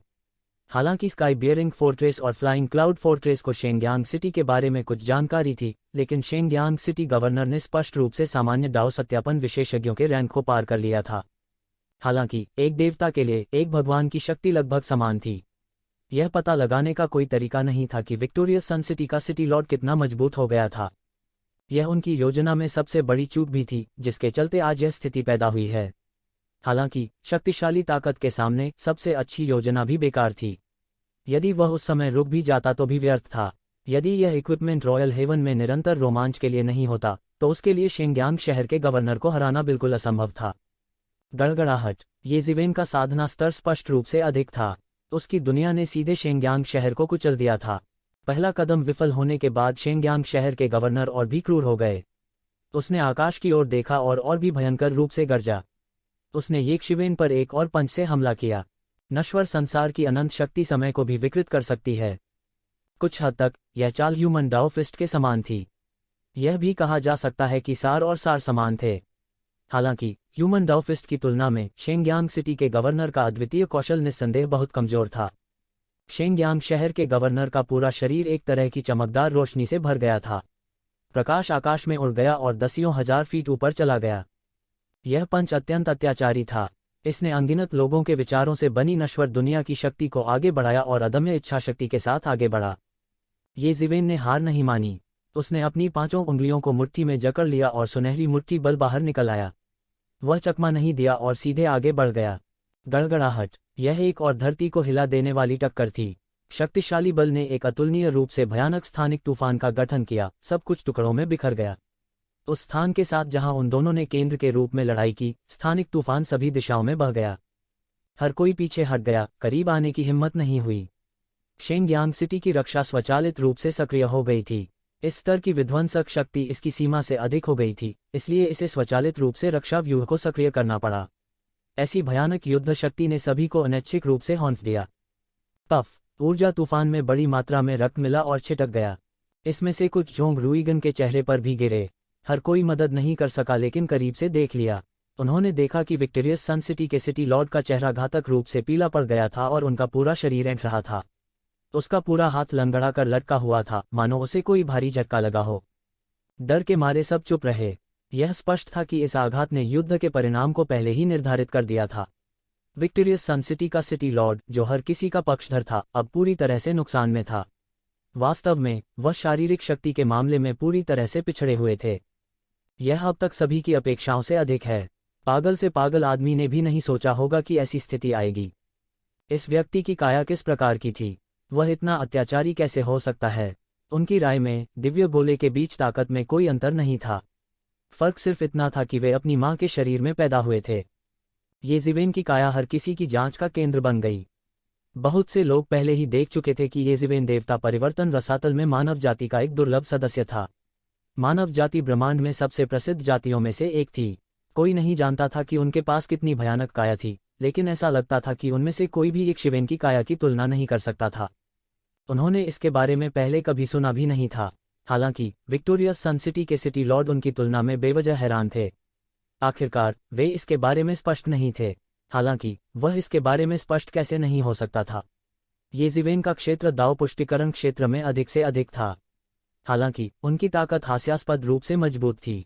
अमर स्तर की शुरुआत में वह सिर्फ एक मुक्के से अपनी भुजा को नष्ट करने में सक्षम था। उसका शरीर किससे बना था? क्या यह वास्तव में पिघले हुए लोहे से बना था?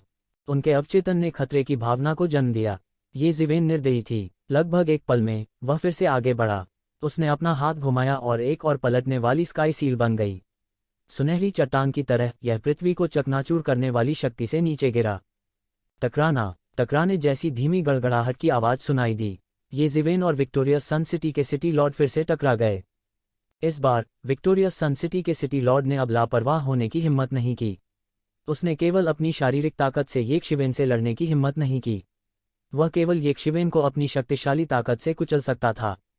यह उनका सबसे बड़ा फायदा था। उसके पास इस लाभ को नज़रअंदाज करने का कोई कारण नहीं था। इसके अलावा उसे येकशिवेन ने पीटा था। वह काफ़ी सह चुका था। उसने येकशिवेन को अपने करीब भी नहीं आने दिया। दूसरे शब्दों में उसने ये ज़िवेन के साथ करीबी मुकाबले में लड़ने की हिम्मत नहीं की। बूम बूम बूम, ये ज़िवेन की आक्रामक गति हिमस्खलन की तरह बह गई। इसने पहाड़ों और नदियों को हिला दिया। अनगिनत सुनहरी दैवीय शक्तियां बह गईं और सब कुछ चकनाचूर कर दिया। विक्टोरियस सन सिटी का सिटी लॉर्ड बार बार हार गया। गर्जन। विक्टोरियस सन सिटी के भगवान ने एक लंबी और ऊंची आवाज निकाली। उसके शरीर की चोटें पहले ही अपनी मूल स्थिति में आ चुकी थीं। उसका हाथ जो ये ज़िवेन द्वारा अपंग कर दिया गया था, उसे भी उसकी मूल स्थिति में बहाल कर दिया गया था। ये ज़िवेन, तुम मेरा क्या कर सकती हो? विक्टोरियस सन सिटी का सिटी लॉर्ड गर्व से हंसा। वह नहीं जानता था कि यह कब शुरू हुआ। विक्टोरियस सन सिटी के सिटी लॉर्ड के लिए भले ही ये ज़िवेन उसके साथ कुछ नहीं कर सकती थी, यह पहले से ही एक बहुत ही गर्व की बात थी। तो क्या हुआ अगर वह ठीक हो गया? मुझे उसे फिर से मारते हुए देखो। ये ज़िवेन ने परवाह नहीं की। उसका क्यूई और रक्त वज्र की तरह गरज रहा था। लहरों की आवाज़ सुनाई दी। उसके आक्रमण ने ये ज़िवेन की ओर बमबारी करते हुए हिंसक लहरों का विस्फोट किया। विक्टोरियस सन सिटी का सिटी लॉर्ड पूरी तरह से नुकसान में था। अचानक उसके शरीर पर सुनहरी रोशनी फूट पड़ी। फिर उसके सिर के ऊपर विक्टोरियस सन सिटी के शहर में अनगिनत लोगों की चीखें सामने आईं। भयानक आवाज़ यह थी कि इससे लोगों के सिर चकरा जाते थे। यह उनका गुप्त हथियार था। यह नश्वरची के साथ लोगों को धराशायी कर सकता है। यहाँ तक एक साधारण दाव पुष्टिकरण विशेषज्ञ को भी उसी स्थान पर समाप्त किया जा सकता है यदि वह इस नश्वरची द्वारा मारा गया हो। देवता सभी जीवों को हेय दृष्टि से देख सकते थे, लेकिन जब सभी जीवित प्राणियों की शक्ति एक साथ इकट्ठी हुई तो देवता भी केवल एक मृत अंत का सामना कर सके। हालांकि यह सदमे की लहर येकशिवेन के दिमाग में चली गई और मिंगक्सिन प्राचीन पेड़ द्वारा तुरंत तय की गई। येकशिवेन के दिमाग को बिल्कुल भी प्रभावित नहीं कर सका। ये ज़िवेन चिल्लाया, मेरे रास्ते से हट जाओ। उनके बड़े हाथ ने सीधे न्याय के दैवीय पंजा को फाड़ दिया। एक पल में प्राणघातक ची की सारी शक्ति नष्ट हो गई। यह उसे बिल्कुल प्रभावित नहीं कर सका। फिर उसने सीधे विक्टोरियस सन सिटी के सिटी लॉर्ड की ओर बमबारी की। शेंगयांग शहर के ऊपर हजारों ध्वनि तरंगों को प्रभावित करते हुए नश्वर दुनिया की दुष्ट आभा जारी की गई और फिर पूरा शहर घूमने लगा। फिर नश्वर दुनिया की ये दुष्ट आभा तुरंत एक धारा में बदल गई। नश्वर दुनिया की तलवार क्यूई की तरह सीधे ये ज़िवेन की ओर फिसल गई। हालांकि विक्टोरियस सन सिटी का सिटी लॉर्ड एक नुकसान में था। उसके पास कई तुरुप के पत्ते भी थे। बिना लड़ाई लड़े उसे पकड़ा जाना बिल्कुल असंभव था। यदि एक सामान्य व्यक्ति इस प्रकार की चालों का सामना करता है तो उसे शायद बहुत बड़ा नुकसान उठाना पड़ेगा। हालांकि येकशिवेन ने परवाह नहीं की। उसने नश्वरची को सीधे तौर पर नज़रअंदाज कर दिया। क्या उसके दिमाग पर हमला करना बेवकूफ़ी नहीं थी? उसके पीछे प्रबुद्ध मन प्राचीन वृक्ष तुरंत उड़ गया और फिर उसे दबा दिया। नश्वर संसार की सभी दुष्ट शक्तियां ये सिवन को जरा सा भी प्रभावित नहीं कर सकती थीं। नश्वर दुनिया की विशाल महासागर जैसी दुष्ट ऊर्जाओं को तुरंत दबा दिया गया। शेंगयांग शहर के भगवान डर के मारे पीले पड़ गए। यह स्पष्ट रूप से एक अकल्पनीय दिव्य वस्तु थी। अपने ज्ञान और अनुभव से भी उन्होंने इसे तुरंत पहचान लिया। यह वास्तव में ज्ञानवर्धक मन प्राचीन वृक्ष था। इस तरह की दिव्य वस्तु उनके लिए भी एक पौराणिक बात थी। और ये जेड के पास वास्तव में एक प्रबुद्ध मन वाला प्राचीन वृक्ष था। टकराना। ये ज़िवेन की पलटती स्काई सील ने सीधे विक्टोरियस सन सिटी के सिटी लॉर्ड के शरीर पर प्रहार किया। विक्टोरियस सन सिटी का सिटी लॉर्ड चिल्लाया। मौके पर ही उसका पूरा शरीर कांपने लगा। यह अज्ञात था कि उसके शरीर की कितनी हड्डियां टूट चुकी थीं। उसने एक और सुनहरा खून उगल दिया। प्रत्येक बूंद 1000 कट्टियों के बराबर भारी थी और प्रत्येक बूंद एक बड़ी झील बन सकती थी। उसने मुंह भर खून उगल दिया। उसका पूरा शरीर भयंकर रूप से फट गया था और सीधे दूर पर्वत की चोटी से टकरा गया था। वह उठने के लिए लगातार संघर्ष करता रहा और अपने दिव्य खोल को ठीक करने के लिए लगातार अपनी मार्शल शक्ति का संचालन करता रहा। विक्टोरियस सन सिटी के सिटी लॉर्ड, जिसे उन्होंने अनगिनत वर्षों से बड़ी मेहनत से संघनित किया था, ये ज़िवेन द्वारा पूरी तरह से पराजित कर दिया गया था। नश्वर ची विक्टोरियस सन सिटी के सिटी लॉर्ड की नींव थी और अब यह पूरी तरह से हार गई थी। विक्टोरियस सन सिटी के सिटी लॉर्ड के निर्माण का उद्देश्य वास्तव में इस नश्वर क्यूई को इकट्ठा करना था। नश्वर संसार की शक्ति में न केवल नश्वर संसार की शक्ति समाहित थी, बल्कि सभी जीवित प्राणियों की इच्छाएं भी थीं। इसमें नश्वर क्यूई भी शामिल था। सभी जीवों के सभी नकारात्मक विचार उसमें केंद्रित थे। हमला करने के लिए इसका इस्तेमाल करना और भी फायदेमंद था। जब तक विक्टोरियस सन सिटी का सिटी लॉर्ड नष्ट नहीं हुआ, तब तक वह नश्वर ची को लगातार प्राप्त कर सकता था और इस तरह एक अजेय स्थिति में हो सकता था। किसने सोचा होगा कि ये इतनी आसानी से येकशिवेन से हार जाएगी। इसके अलावा यह फिर से संघनित नहीं हो सकता था। इससे यह देखा जा सकता है कि यद्यपि उसकी जादुई शक्ति कुछ हद तक पीपुल डाउफिस्ट के समान थी, लेकिन संक्षेप में यह अभी भी पीपुल डाउफिस्ट से बहुत हीन थी। विक्टोरियस सन सिटी के भगवान शहर में अनगिनत जीव अचानक पीला पड़ गया। वे भी प्रभावित हुए और मुंह भर खून उगल दिया। उनकी नश्वर ची का उपयोग विक्टोरियस सन सिटी के सिटी लॉर्ड द्वारा किया गया था। इस समय वे स्वाभाविक रूप से फंस गए और उन्हें गंभीर चोटें आईं। ये ज़िवेन ने एक कदम आगे बढ़ाया और विक्टोरियस सन सिटी के सिटी लॉर्ड का पीछा किया। उनकी सुनहरी जीवन शक्ति ने दुनिया को व्याप्त कर दिया। यह इतना शक्तिशाली था कि इसने लोगों को सांस लेने में लगभग असमर्थ बना दिया था। इससे कोई फर्क नहीं पड़ता कि वे कितनी दूर खड़े थे, वे एक शक्तिशाली आभा महसूस कर सकते थे। बूम! ये ज़िवेन के हाथ ने आसमान तोड़ दिया। ओवरटर्निंग स्काई सील नीचे गिर गई और विक्टोरियस सन सिटी के सिटी लॉर्ड की मौके पर ही मौत हो गई। एक बार डाउ प्रमाणीकरण प्राप्त हो जाने के बाद सब कुछ उसके हाथ में था। शेंगयांग सिटी लॉर्ड की ताकत बेहद मजबूत थी, लेकिन ये ज़िवेन की ताकत भी उससे ज़्यादा मजबूत थी। ये ज़िवेन अमरता के अंतिम चरण में सभी मास्टर्स को हराने के लिए काफ़ी मजबूत थी। पूरी लड़ाई के दौरान येकशिवेन का पलड़ा भारी नहीं रहा। पूरा शहर सर्दियों में सिकाडा की तरह खामोश था। एक देवता के गिरने को पृथ्वी को चकनाचूर करने वाला कहा जा सकता है। अस्तित्व की पुष्टि करने वाले उन आधे चरण दाव के विपरीत यह एक वास्तविक दाव पुष्टिकरण अस्तित्व था। भले ही वह रक्त कारागार में था, गिरना अभी भी एक बड़ी मुसीबत थी, एक बड़ी मुसीबत। ये ज़िवेन स्थिर, सटीक और निर्मम थी। उसने बचने का जरा सा भी मौका नहीं दिया। उसी समय शहर में सैकड़ों लोगों ने अचानक खून की उल्टी की और एक ही समय में लेवल अप करना बंद कर दिया। वे शायद शेंगयांग सिटी लॉर्ड के अनुबंध दास थे। शेंगयांग सिटी लॉर्ड की मृत्यु के बाद उन्हें स्वाभाविक रूप से उसके साथ मरना पड़ा। शेंगयांग सिटी लॉर्ड की मृत्यु के साथ पूरा शेंगयांग शहर भी एक नए मास्टर में बदल जाएगा। ब्लड जेल में यह एक बहुत ही सामान्य बात थी। जंगल का कानून यहाँ स्पष्ट रूप से परिलक्षित होता था। ये ज़िवेन, जो जीता, स्वाभाविक रूप से शेंगयांग सिटी का नया मास्टर बन गया। थोड़े समय की घबराहट के बाद शेंगयांग शहर के विशेषज्ञों ने इस तथ्य को पहले ही स्वीकार कर लिया था। शेंगयांग सिटी के सिटी लॉर्ड के सबसे वफादार समर्थकों के लिए उन्होंने या तो आत्महत्या कर ली थी या शेंगयांग सिटी के सिटी लॉर्ड द्वारा फंसाया गया था। यहाँ तक अगर जीवित बचे थे तो यह एक देवता के लिए खतरा पैदा करने के लिए पर्याप्त नहीं था। एक भगवान के सामने एक देवता बहुत कमजोर था। यहाँ तक दो देवता जो दाव मान्यता के बराबर थे, उन्हें भी ये ज़िवेन द्वारा सिर्फ एक मुक्के से मारा जा सकता था।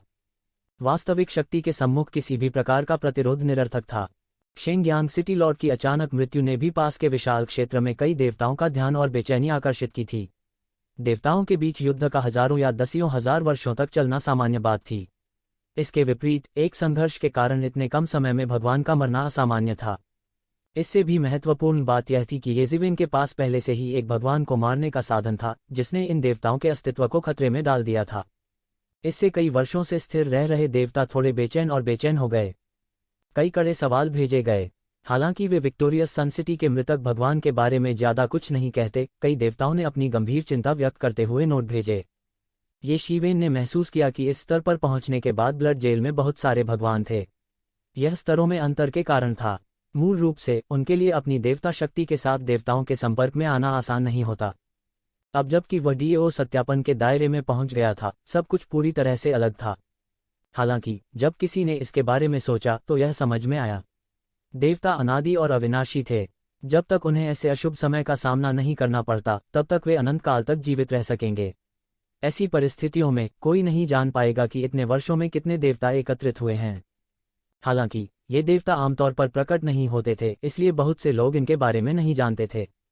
अनेक लोगों में देवता एक प्रकार की शिक्षा बन गए थे। येकशिवेन ने इन सभी पूछताछों को खारिज कर दिया। वह इन देवताओं से बातचीत करने में बहुत आलसी था। वह भी मूड में नहीं था। उन्होंने सीधे छिपे हुए ड्रैगन को शेंगयांग शहर में प्रवेश करने के मामले में आने और अध्यक्षता करने के लिए कहा। हालांकि छिपे हुए ड्रैगन की ताकत ये ज़िवेन जितनी अच्छी नहीं थी, लेकिन यह विक्टोरियस सन सिटी के भगवान से कमतर नहीं थी। शेंगयांग शहर की अध्यक्षता करना स्वाभाविक रूप से उनके लिए सबसे अच्छा था। इसके अलावा उन्होंने मूल रूप से एक जनजाति पर शासन किया, इसलिए इस तरह की चीज उसके लिए केक का एक टुकड़ा मात्र थी। विक्टोरियस सन सिटी के भगवान के भरोसेमंद सहयोगियों को दबाने के लिए छिपे हुए ड्रैगन की अध्यक्षता करने और सभी दलों को भेजने के साथ विक्टोरियस सन सिटी को आसानी से ये ज़िवेन के नियंत्रण में लाया गया और धीरे धीरे स्थिर किया गया। शेंगयांग शहर पर नियंत्रण करने के बाद ये ज़िवेन ने भी संयम बनाए रखा। उसने अपने क्षेत्र का विस्तार नहीं किया, अतः जिन देवताओं ने इस विषय में चिंता व्यक्त की थी वे भी एक एक करके अपनी दृष्टि हटा लेते थे। कोई भगवान बाहर गिरा होता तो सनसनी मच जाती। इसके अलावा यह शेंगयांग शहर के भगवान की तरह एक बड़ा शॉट था। एक ईश्वर की साधना के लिए आवश्यक संसाधन केवल खगोलीय आंकड़े थे। यह अकल्पनीय था। इसके अलावा यह कुछ ऐसा नहीं था जिसे सिर्फ संसाधनों से हासिल किया जा सकता था। कई शीर्ष प्रतिभाओं ने अनगिनत संसाधनों का उपभोग किया। अपनी जन्मजात प्रतिभाओं के साथ मिलकर उन्होंने थोड़े समय में ही देवता के शिखर तक साधना की। हालांकि वे वहीं अटके रहे और अपने शेष जीवन में कोई प्रगति नहीं कर सके। ऐसी बात बहुत आम थी। देवता अमर थे, इसलिए वे सच्ची रीढ़ की हड्डी थे जो एक संप्रदाय की विरासत को बनाए रखते थे। उनमें से एक को खोने से संप्रदाय की जीवन शक्ति को चोट पहुंचेगी। हालांकि ब्लड जेल में यह अलग था। इस जगह पर कोई व्यवस्था नहीं थी। यह अपराधियों को निर्वासित करने और प्रतिभाओं को सम्मानित करने के उद्देश्य से खोला गया था। यहाँ जो कुछ भी हुआ उसे सामान्य माना गया। ये ज़िवेन जानती थी कि विक्टोरियस सन सिटी के लिए अकेला होना असंभव था। शायद इसके पीछे गुटबाजी भी थी। हिडन वैली में हर तरह के जटिल रिश्ते थे, इसलिए उन्हें कम समय में सुलझाना मुश्किल था। वह जानता था कि छिपी हुई घाटी जहां तक वह जानता था 7 शाखाओं में विभाजित थी। यह कहा गया था कि हिडन वैली की स्थापना 7 राजा स्तर के बिजली घरों द्वारा की गई थी, और जिस विरासत को उन्होंने पारित किया वह छिपी हुई घाटी की सबसे बड़ी शाखा थी। हालांकि ये दूर की किंवदंतियां थीं। यह अज्ञात था कि हिडन वैली की स्थापना के कितने दसियों वर्ष बीत चुके थे। बहुत कुछ इतिहास की धूल से ढका हुआ था। 7 महान राजा स्तर के बिजली घरों को फिर कभी नहीं देखा गया था। हर कोई जानता था कि हिडन वैली वर्तमान में गॉड ट्रांसफॉर्मिंग एबिस का सर्वोच्च शासक और प्रबंधक था। वह ज्वाला भगवान थे। ज्वाला भगवान हजारों साल पहले से हिडन वैली में कई मामलों के प्रभारी थे। इसलिए बहुत से लोगों का मानना कि तथाकथित 7 राजा स्तर के बिजली घर मौजूद नहीं थे। हिडन वैली का वास्तविक स्वामी ज्वाला भगवान था। कोई नहीं जानता था कि ये अफवाहें सच थीं या झूठी। उस युग के पुराने राक्षस ही जान सकते थे कि वे सत्य हैं या असत्य। नहीं तो किसी को पता नहीं चलेगा कि वे सच थे या झूठ। इसके अलावा येक्षिवेन को लगता था कि उसका स्तर बहुत नीचे था, इसलिए बहुत सी बातों को केवल अफवाह ही माना जा सकता है। वह उनके आर पार नहीं देख सका। उसने धीरे धीरे महसूस किया कि वह उतना उदासीन नहीं हो सकता था जितना कि वह तब था जब वह अभी भी देवता था, जब उसने अपने डीओ को साबित करना शुरू कर दिया था। ऐसा इसलिए था क्योंकि वह उस समय भी बहुत कमजोर था, इसलिए कोई भी उस पर बिल्कुल ध्यान नहीं देगा। हालांकि यह मामला फिलहाल उनकी सर्वोच्च प्राथमिकता नहीं था। अपने पिछले जीवन की इच्छाओं को कैसे पूरा किया जाए और उसके दांव में खामियों को कैसे दूर किया जाए, ये सर्वोच्च प्राथमिकताएं थीं। 1 महीने बाद जब शेंगयांग शहर में सभी बड़े और छोटे मामलों को ठीक से संभाला गया तो उसने हिडन ड्रैगन को पीछे छोड़ दिया और लिंगफी के साथ जुवान वर्ल्ड लौट आया। जुवान की दुनिया में स्काई बियरिंग किले और उड़ने वाले बादल किले के विशेषज्ञों की मदद से, जिसे ये ज़िवेन पीछे छोड़ गया था, मानव जाति हुआन दुनिया की अधिपति बन गई थी। वे एक जाति की शक्ति के साथ हुआन विश्व पर हावी हो गए। हालांकि ये ज़िवेन की वापसी ने जुवान की दुनिया में किसी को भी चिंतित नहीं किया। वह केवल डेड सोल रसातल में गया था। लंबे समय से इस स्थान पर कोई डेड सोल उन्माद नहीं था। ऐसा लग रहा था कि यह किसी शक्ति द्वारा नियंत्रित किया जा रहा है।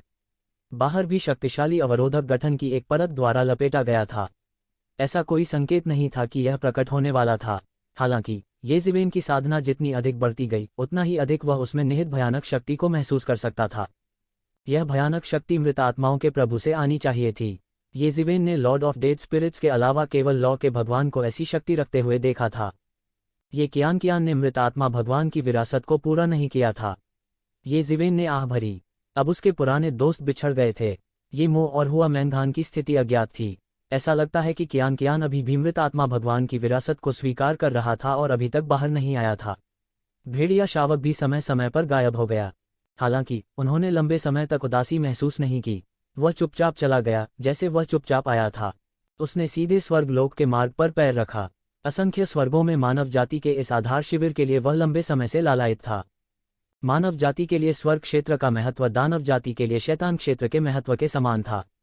अतीत में किनली ने उन्हें कई बार आमंत्रित किया था, हालांकि वह उस समय विभिन्न कारणों से नहीं गया था। इस बार उनके पास जाने के अलावा कोई चारा नहीं था। वह अपने पिछले जीवन की दुनिया खोजना चाहता था। शायद इसका स्वर्गीय क्षेत्र के साथ एक महत्वपूर्ण संबंध था। हालांकि स्वर्ग का क्षेत्र बहुत दूर था, यह उसके लिए मुश्किल नहीं था जिसने पहले ही अपने दांव की पुष्टि कर ली थी। इसके अलावा वह हिडन वैली से स्वर्ग के दायरे के निर्देशांक प्राप्त कर सकता था। यह उनके लिए बिल्कुल भी मुश्किल नहीं था। येकशिवेन ने पूरी गति से उड़ान भरी। वह दुनिया के बीच बंद कर रहा था। लिंगफी येकशिवेन की गति के सामने टिक नहीं सका। वह केवल उसकी कमर को कसकर पकड़ सकती थी। फिर उसने अपने दांत पीस लिए और शिकायत की कि येकशिवेन इतनी तेजी से उड़ रही है। क्या वह पुनर्जन्म लेने के लिए दौड़ रहा था? येजीवेन अपनी बाहों में नर्म और गर्म सुगंध का आनंद लेने के मूड में नहीं थी। अपने गृहनगर के लिए उसकी इच्छा ने उसे स्वर्ग के क्षेत्र की ओर उड़ान भरने के लिए प्रेरित किया। उसने 1 महीने तक पूरी गति से उड़ान भरी। फिर उसने अंततः स्वर्ग क्षेत्र की रूपरेखा को छुआ। ब्रह्मांड में यह प्रकाश की एक अतुलनीय विशाल दुनिया थी। प्रकाश का पहिया जो फैला हुआ था वह न जाने कितने प्रकाश वर्ष दूर था। यह बहुत मोटा था। मजबूत क्रिस्टल दीवार ने अन्य बलों के प्रवेश की संभावना को अलग कर दिया। हालांकि येकशिवेन जैसे मजबूत व्यक्ति के लिए प्रवेश करना कोई बड़ी समस्या नहीं थी। हालांकि इसमें उसे बहुत मेहनत करनी पड़ी, फिर भी वह आसानी से स्वर्ग के क्षेत्र में प्रवेश कर गया। येजीवेन अभी स्वर्ग के दायरे में पहुंचे ही थे कि उन्हें अचानक नश्वर दुनिया की बढ़ती शक्ति का अपने चेहरे पर हमला करते हुए महसूस हुआ। यह सभी विदेशी प्रजातियों को खदेड़ रहा था। सौभाग्य से वह अभी भी एक इंसान था, तो उसे केवल घुटन की एक फुंसी महसूस हुई। हालांकि लिंगफी दयनीय स्थिति में था। वह तुरंत नश्वर दुनिया की शक्ति से बुरी तरह प्रभावित हुई थी। यह विश्व की शक्ति थी। विश्व जितना शक्तिशाली था, विश्व की शक्ति उतनी ही अधिक शक्तिशाली थी। और बाहरी लोगों की विकर्षक शक्ति जितनी अधिक होगी, उपकरण सम्राट स्वर्ग की विकर्षक शक्ति जैसी दुनिया भयानक रूप से मजबूत थी। इसके अलावा किसी की ताकत जितनी मजबूत होगी, प्रतिक्रिया उतनी ही मजबूत होगी। स्वर्ग का क्षेत्र स्वर्ग में 10,000 संसारों के बीच मानव जाति का आधार शिविर था। अनगिनत मानव जाति की आशा की शक्ति स्वर्ग के क्षेत्र में केंद्रित थी।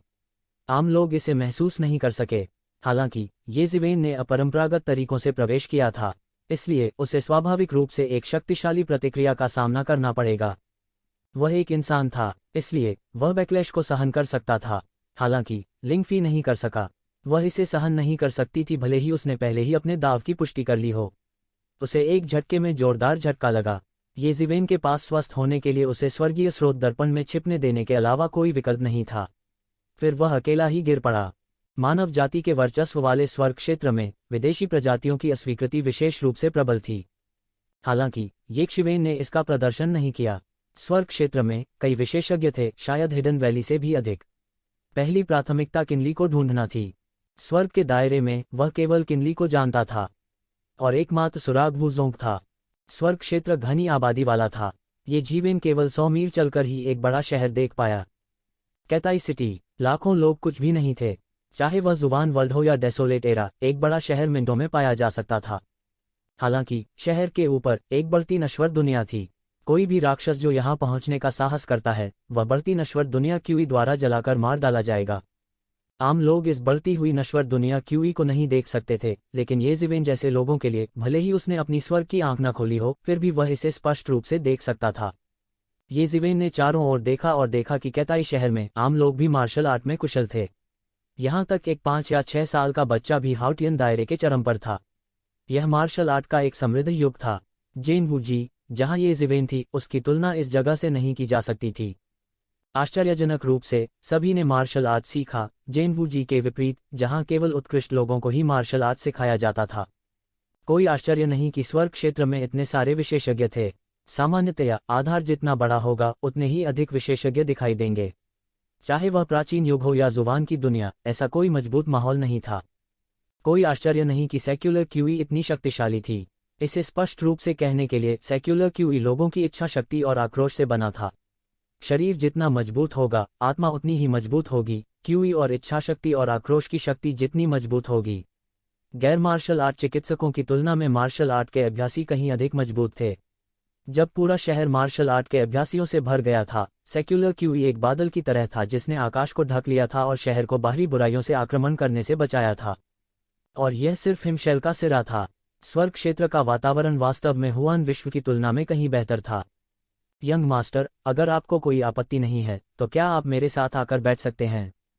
ये जीवेन शहर में प्रवेश करने ही वाला था, लेकिन उसे एक भिखारी ने रोक लिया जो शहर की दीवार के नीचे पालथी मारकर बैठा था। उसने इसकी परवाह नहीं की, लेकिन उसने इस बूढ़े आदमी पर एक नज़र डाली और अचानक घबरा गया। यह भिखारी चिकने चिथड़े पहने हुए था, उसकी त्वचा ढीली थी और उसके बाल सफ़ेद थे। उसे देखकर ऐसा लग रहा था जैसे उसने कई दिनों से पेट भर खाना नहीं खाया हो। लेकिन उसे जो झटका लगा वह यह था कि वह इस भिखारी के आर पार नहीं देख सका।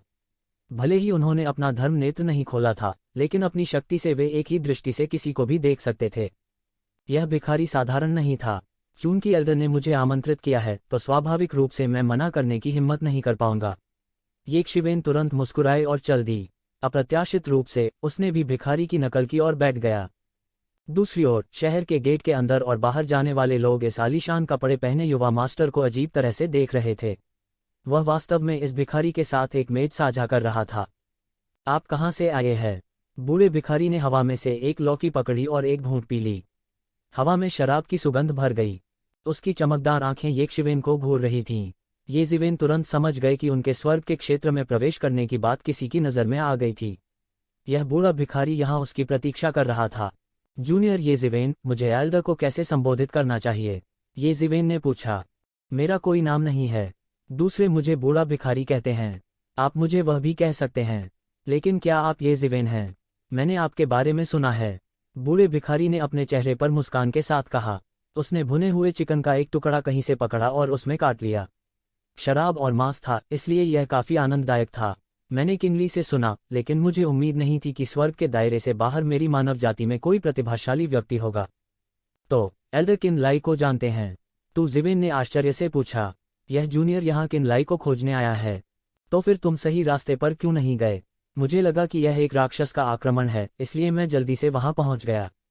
बूढ़े भिखारी ने येशिवेन को देखा और कहा, हा, बड़े मजाक कर रहे होंगे। स्वर्गीय क्षेत्र की लौकिक आभा इतनी प्रचुर है, कोई भी राक्षस इसकी जासूसी करने की हिम्मत करता है। मुझे डर है कि यह एक गतिरोध होगा अगर इसे धर्मनिरपेक्ष आभा ने उड़ाया। येशिवेन ने हंसते हुए कहा। वह बिना लक्ष्य के नहीं बोल रहा था। क्या लिंगफी पहले ऐसा नहीं था? यह सच है। यह मुख्य रूप से इसलिए है क्योंकि मुझे डर है कि कोई मछली जाल से बच जाएगी। हाल के वर्षों में इन राक्षसों के तरीकों में सुधार हुआ है। मैं कुछ नहीं कह सकता। हाँ, बूढ़ा भिखारी हंसा और उसने कहा, अगर मैंने नहीं देखा कि तुम भी एक मानव जाति हो तो मैं तुमसे इतनी विनम्रता से बात नहीं करता।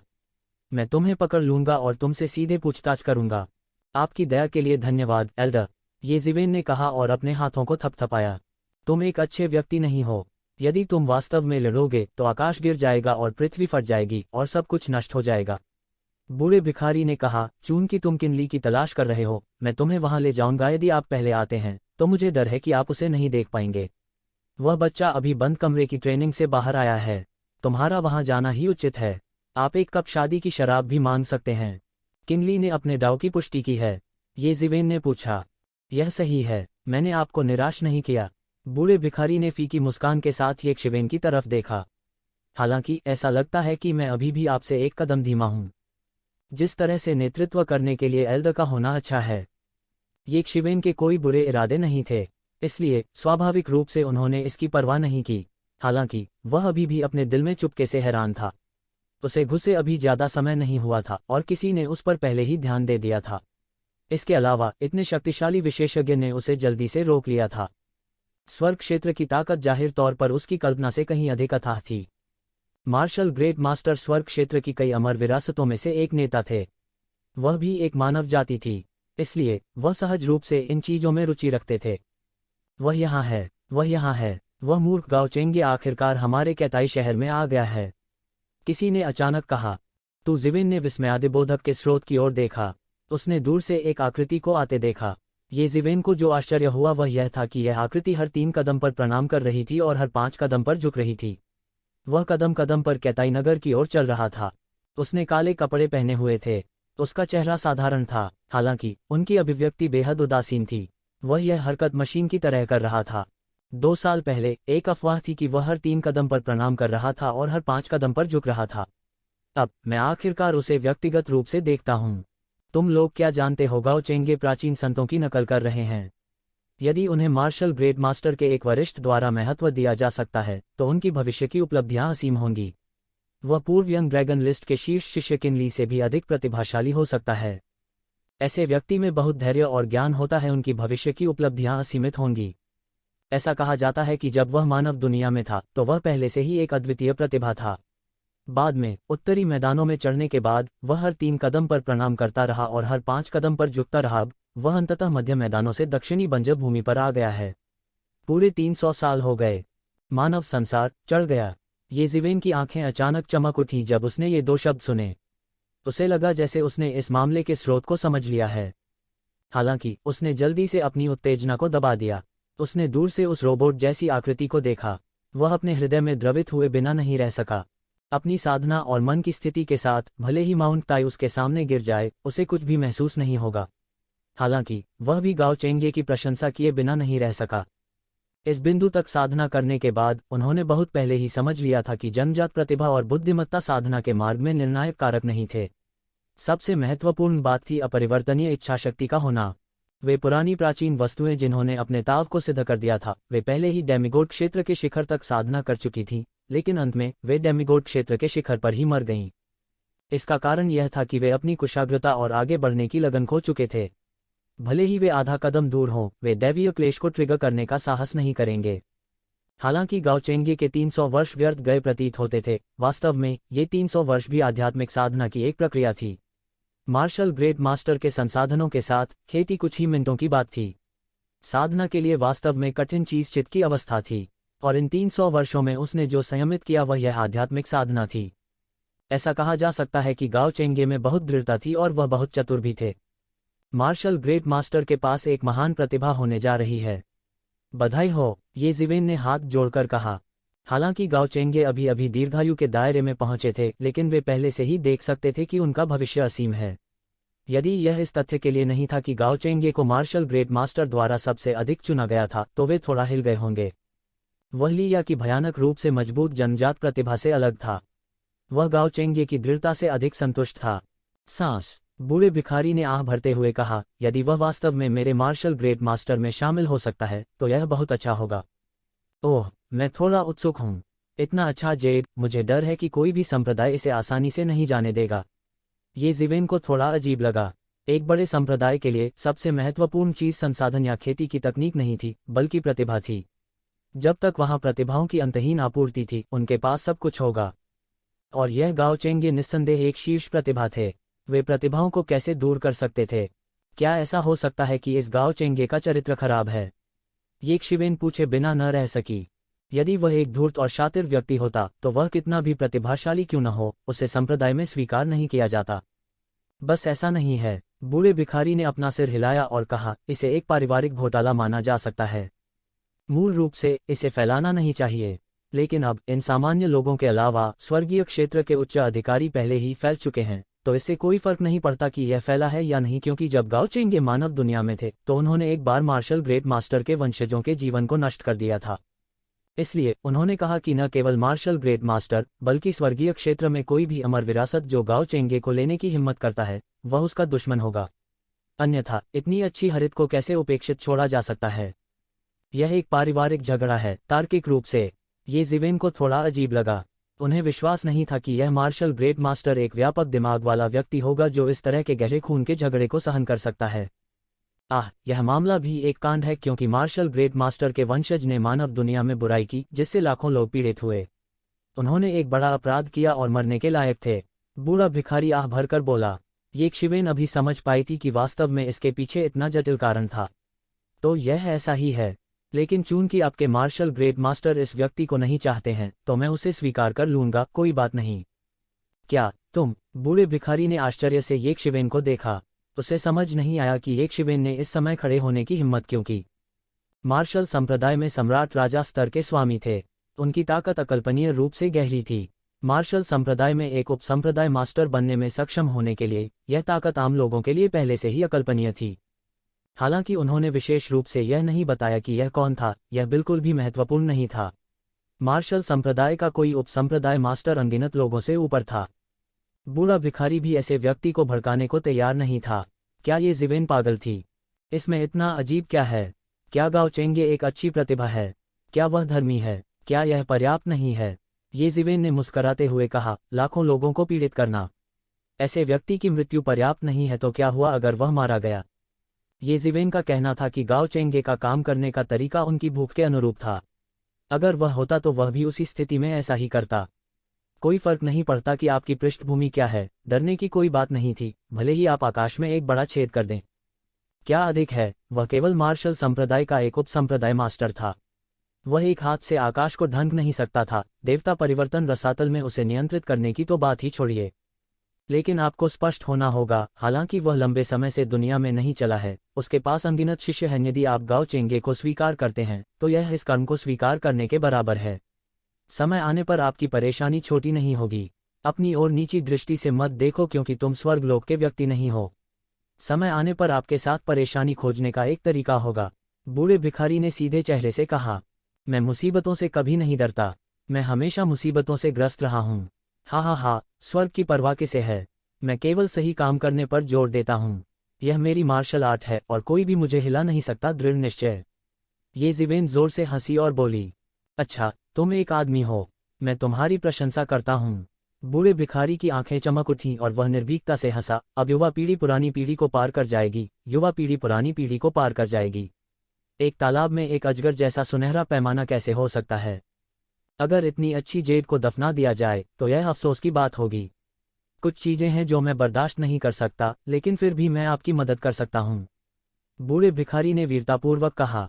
उस समय किन सम्राट ने सार्वभौमिक निंदा का जोखिम उठाया और मार्शल आर्ट पर प्रतिबंध हटा दिया, जिससे सभी को मार्शल आर्ट का अभ्यास करने की अनुमति मिल गई। तभी मानव जाति फिर से समृद्ध हुई। आपकी एक बात सही है, परेशानी कुछ भी नहीं है। जब बहुत अधिक परेशानी हो तो इससे कोई फर्क नहीं पड़ता। वह इसे लंबे समय तक बर्दाश्त नहीं कर सका। इस समय वे दोनों अब पहले की तरह सतर्क नहीं थे। ये जिवेन अब जानबूझकर विनम्र और कम महत्वपूर्ण नहीं थे और बूढ़ा भिखारी अब सड़क के किनारे एक साधारण भिखारी की तरह नहीं था। जब से वह आपसे मिला है उसकी किस्मत बेहतर हो गई है, बूढ़े भिखारी ने हंसते हुए कहा। ये जिवेन मुस्कुराए और गाओ चेंगे की ओर आगे बढ़ी। गाओ चेंगे यंत्रवत दंडवत करते रहे। अचानक उसे लगा कि उसके सामने एक आकृति प्रकट हुई है। उसने आदतन अपने दिव्य विचार के साथ आकृति को स्कैन किया। अचानक उसे लगा कि वह आकृति समुद्र की तरह विशाल और अथाह है। उन्होंने तुरंत कहा, नमस्कार वरिष्ठ, क्या मैं जान सकता हूं कि तुमने मुझे क्यों रोका है? चलो पहले उठो। ये जिवेन ने अपना हाथ उठाया और अचानक गाओ चेंगे ने केवल एक अटूट ऊर्जा का समर्थन करते हुए महसूस किया, इतना अधिक कि वह घुटने भी नहीं टेक सके। सीनियर, उसने आश्चर्य से सामने वाले व्यक्ति की ओर देखा। क्या आप मुझे अपना स्वामी मानने को तैयार हैं? ये जिवेन ने गाओ चेंगे को देखा और मुस्कराते हुए पूछा। गाओ चेंगे एक पल के लिए स्तब्ध रह गए, जैसे वे अचानक दुर्घटनाग्रस्त हो गए हों। ऐसा लगता था कि उसने कभी सोचा भी नहीं था कि कोई वास्तव में उसे शिष्य के रूप में स्वीकार कर लेगा। वह पहले ही सैकड़ों वर्षों के लिए आरोहण कर चुका था। बहुत सी बातें, भले ही वह मूल रूप से नहीं जानता था, अब स्पष्ट थी। यह उस विपत्ति से संबंधित था जिसे उसने तब मारा था। इन वर्षों में मानव संसार और स्वर्गलोक के बीच संबंध भी और घनिष्ठ हो गए थे, और उसके पास स्वर्ग के क्षेत्र में कोई समर्थन नहीं था। दीर्घायु के दायरे तक और ऊपर चढ़ने तक वह एक रहस्यमयी विरासत पर निर्भर था जिसे उसने उस समय प्राप्त किया था। जब वह मानव संसार में था, दीर्घायु क्षेत्र के एक बिजलीघर के रूप में, वह स्वाभाविक रूप से सभी को पार कर गया और पूर्वज बन गया। लेकिन स्वर्ग के दायरे में उसके जैसे बिजलीघरों को स्वर्ग के दायरे के निचले हिस्से के रूप में नहीं माना जा सकता था, लेकिन अधिक से अधिक वह सिर्फ एक तथाकथित छोटा दानव था। उसकी कुछ हैसियत थी, लेकिन वास्तव में यह कुछ भी नहीं था। मार्शल संप्रदाय के उपसंप्रदाय के नेता का अपमान करते हुए लगभग तुरंत ही स्वर्ग क्षेत्र में सभी बलों ने उसे नीचा दिखाया। स्वर्ग के क्षेत्र में मार्शल संप्रदाय की ताकत पर संदेह करने की कोई आवश्यकता नहीं थी। यह कहा जा सकता था कि वे समूह के नेता थे और किसी ने भी उनकी अवहेलना करने का साहस नहीं किया। इस तरह के एक छोटे से चरित्र के लिए मार्शल संप्रदाय के उपसंप्रदाय के नेता का अपमान करना एक नुकसान था, चाहे कोई इसे कैसे भी देखे। यहाँ तक वे खुद भी थोड़े मायूस थे। अभी वह हार मानने की अपनी अनिच्छा पर भरोसा कर रहा था। उसे उम्मीद नहीं थी कि वास्तव में चमत्कार होगा। मेरे पास आपके लिए केवल एक प्रश्न है, क्या आपको उस मैल को मारने का पछतावा है? मुझे इसका अफसोस नहीं है, गाओ चेंगे ने दांत पीसकर दृढ़ता से कहा। अच्छा, हा, यह मेरे स्वाद के अनुरूप है। ये जिवेन जोर से हंस पड़ी। मुझे तुमसे फिर से पूछने दो, क्या तुम मेरे शिष्य बनने को तैयार हो? शिष्य गुरु को सम्मान देता है। गाओ चेंगे ने संकोच नहीं किया और तुरंत घुटने टेक दिए। हालांकि वह येकशिवेन की पृष्ठभूमि नहीं जानता था, फिर भी वह महसूस कर सकता था कि येकशिवेन उससे ज़्यादा मजबूत थी, उससे कहीं ज़्यादा मजबूत थी। अच्छा, चूंकि आप पहले से ही मेरे शिष्य हैं तो मैं आपको स्पष्ट कर दूंगा। गुरु स्वर्ग के दायरे से कोई नहीं है और मैं मार्शल संप्रदाय से नहीं हूं, ये जिवेन ने कहा। गाओ चेंगे की आंखें कुछ हैरान थीं। स्वर्ग के दायरे से नहीं, उसके लिए मानव संसार के अलावा केवल स्वर्ग का क्षेत्र था। यह और कहाँ हो सकता है? भविष्य में आप धीरे धीरे इन बातों को समझेंगे। मास्टर का उपनाम ये है और मेरा नाम जिवेन है। तुमसे ऊपर एक बड़ी बहन है। भविष्य में आपको मिलने का अवसर मिलेगा, ये जिवेन ने कहा। मास्टर, यह शिष्य मुसीबत में है। मुझे डर है कि मैं मास्टर को परेशानी में डालूंगा। गाओ चेंगे ने कुछ शर्मिंदगी के साथ कहा। मैंने तुम्हारे मामले के बारे में सुना है। हालांकि मैं मार्शल संप्रदाय से नहीं हूं, लेकिन मार्शल संप्रदाय मुझे नियंत्रित नहीं कर सकता। मार्शल संप्रदाय के उपसंप्रदाय के नेता की एक बड़ी प्रतिष्ठा है, लेकिन यह मुझे डरा नहीं सकता, ये जिवेन ने उदासीनता से कहा। चलो चलते हैं, मास्टर मार्शल संप्रदाय में जा रहे हैं, मेरे साथ आइए। हाँ मास्टर। गाओ चेंगे अभी भी भ्रमित थे। ऐसे ही उन्होंने एक गुरु को पहचान लिया। यह उनके लिए बहुत ही शानदार बात थी। बधाई हो यंग मास्टर, ये आपने एक अच्छे शिष्य को स्वीकार कर लिया है। बूढ़े भिखारी ने हाथ जोड़कर कहा। आपकी तरह के शब्दों के लिए धन्यवाद सीनियर। क्या अब हम जा सकते हैं? उन्होंने कहा। हाँ, मैं लंबे समय से उसकी शादी में शामिल होना चाहता हूँ। चलो अब चलते हैं। बूढ़े भिखारी के बोलने के बाद उसने भागने की तकनीक का इस्तेमाल किया और बिना किसी निशान के गायब हो गया। गाओ चेंगे अकथनीय रूप से चौंक गए। यद्यपि उसकी साधना स्वर्गलोक में बहुत गहरी नहीं थी, यह साधारण भी नहीं थी। लोग उन्हें छोटा टाइकून कहते थे। हालांकि वह यह नहीं देख सका कि बूढ़ा भिखारी कैसे चला गया। यह ऐसा था जैसे वह एक क्षण में बिना किसी निशान के गायब हो गया हो। चल दर, ये जिवेन ने तुरंत एक कदम आगे बढ़ाया। उसकी पीठ पर लगे हल्के पंख तुरंत खुल गए और सीधे गाओ चेंगे को साथ ले आए। जब गाओ चेंगे ने फिर से प्रतिक्रिया व्यक्त की तो वह पहले से ही हजारों मील दूर था। वह अकथनीय रूप से चौंक गया था। उन्होंने ऐसी अद्भुत आंदोलन तकनीक के बारे में कभी नहीं देखा या सुना नहीं था। थोड़ी देर बाद ये जिवेन ने बूढ़े भिखारी को पकड़ लिया। जब बूढ़े भिखारी ने देखा कि एक शिवन उसका पीछा कर रहा है तो वह हंसे बिना नहीं रह सका और बोला, तुम्हारे चलने की तकनीक वास्तव में अद्भुत है। मुझे डर है कि शाश्वत दायरे में कोई भी तुम्हारे साथ नहीं रह सकता है। वरिष्ठ, तुम मेरी चापलूसी करते हो, तू जिवेन ने मुस्कराते हुए कहा। हाँ, मैं, बूढ़ा भिखारी, अपने जीवन में शायद ही कभी लोगों की इस तरह प्रशंसा करता हूँ। चलो चलें। बूढ़ा भिखारी एक कदम आगे बढ़ा और उसकी गति थोड़ी तेज थी। ये जिवेन को पराजित नहीं होना था। उन्होंने तेजी से पीछा किया और वास्तव में अपनी आंदोलन तकनीक के साथ प्रतिस्पर्धा की। ये जिवेन के पीछे गाओ चेंगे को केवल यह महसूस हुआ कि उसका पूरा शरीर घूम रहा था। वह अपने परिवेश में हो रहे बदलावों को देख ही नहीं पा रहा था। उसकी ओर देखने की भी हिम्मत नहीं हुई। बस एक आकस्मिक नज़र उसके पूरे शरीर को मिचली और असहज महसूस कराएगी। यह गति उसकी पिछली कल्पना को पार कर चुकी थी। उसकी यह कल्पना करने की भी हिम्मत नहीं थी कि यह गति कितनी तेज थी। हालांकि उसके पास इसके बारे में सोचने के लिए ज़्यादा समय नहीं था। दोनों एक के बाद एक रुके। उन्होंने अंतरिक्ष को लगभग फाड़ दिया और अंतरिक्ष की दरार से बाहर चले गए। सब कुछ साफ साफ देखने के बाद गाओ चेंगे और भी हैरान थे। अलग अलग दुनिया में अंतरिक्ष का घनत्व बिल्कुल अलग था। 10,000 दीर्घायु क्षेत्र में अपनी साधना को देखते हुए वह निचले क्षेत्र में मुश्किल से खुली जगह को फाड़ सकता था। हालांकि स्वर्ग के क्षेत्र में यह मूल रूप से असंभव था। केवल रहस्यमय क्षेत्र तक साधना करके ही कोई अंतरिक्ष को हिलाने की क्षमता प्राप्त कर सकता है।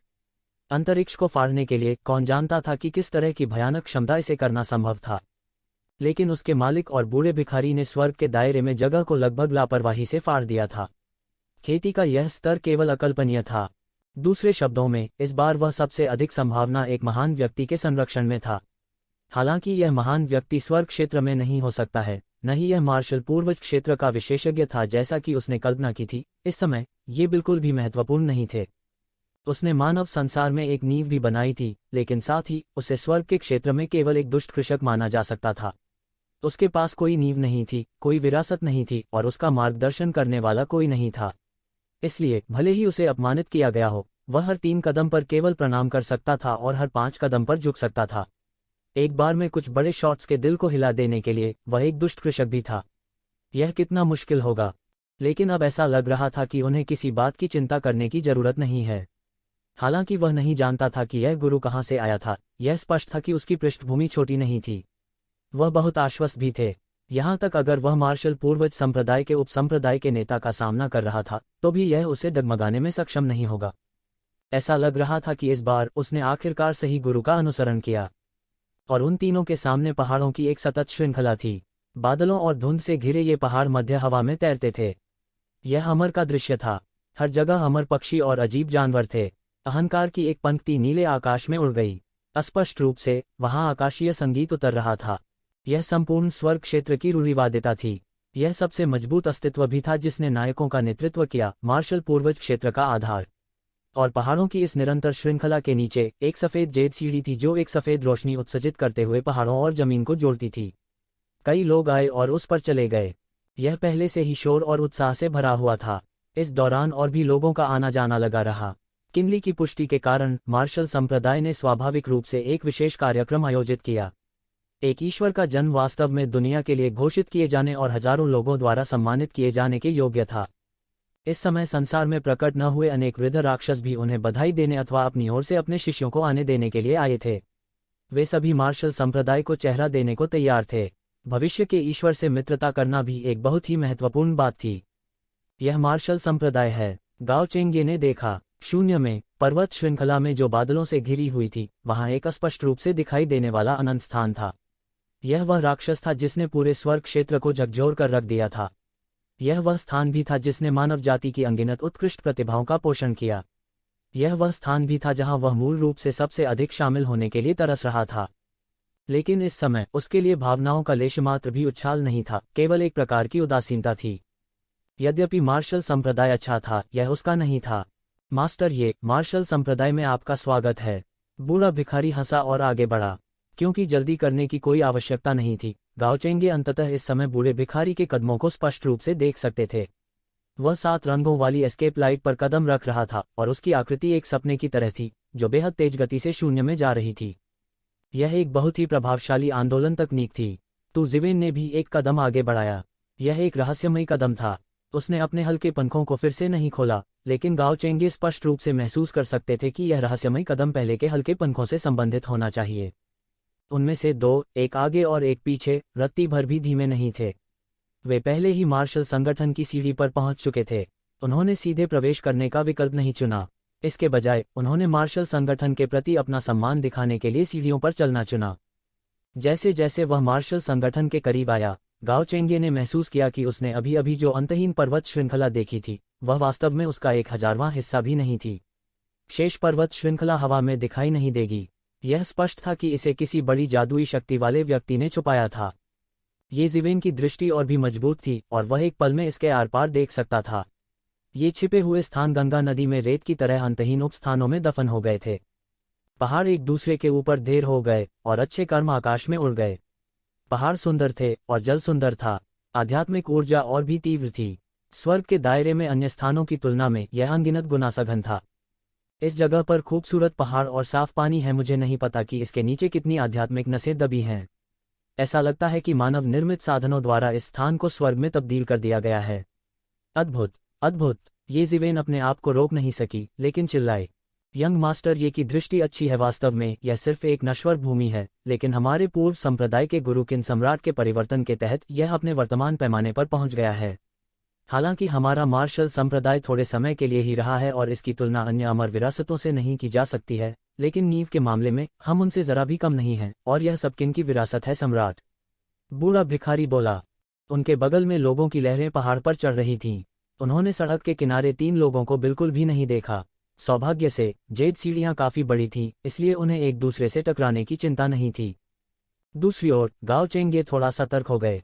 इन राहगीरों, भले ही यह सिर्फ एक नौकर था, के पास अविश्वसनीय रूप से गहरी खेती थी।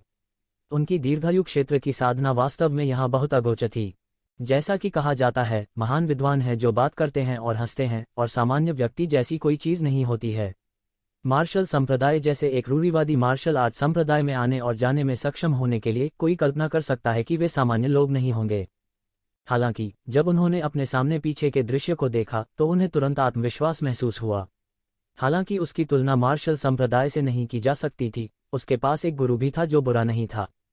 ये जिवेन अपने पीछे गाओ चेंगे की आभा में बदलाव महसूस कर सकती थी और थोड़ा खुश हुए बिना नहीं रह सकी।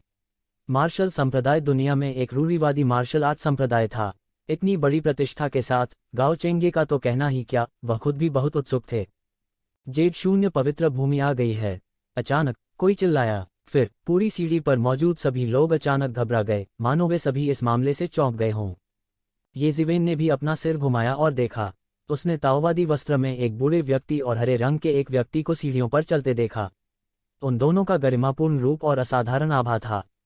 मैंने जेड शून्य पवित्र भूमि के पवित्र भगवान के व्यक्तिगत रूप से आने की उम्मीद नहीं की थी। किनली बहुत सम्मानित है, क्या ऐसा नहीं है? हालांकि जेड शून्य पवित्र भूमि और मार्शल संप्रदाय के बीच अतीत में कुछ संघर्ष थे, उन्होंने दानव आक्रमण के दौरान बहुत प्रयास किए।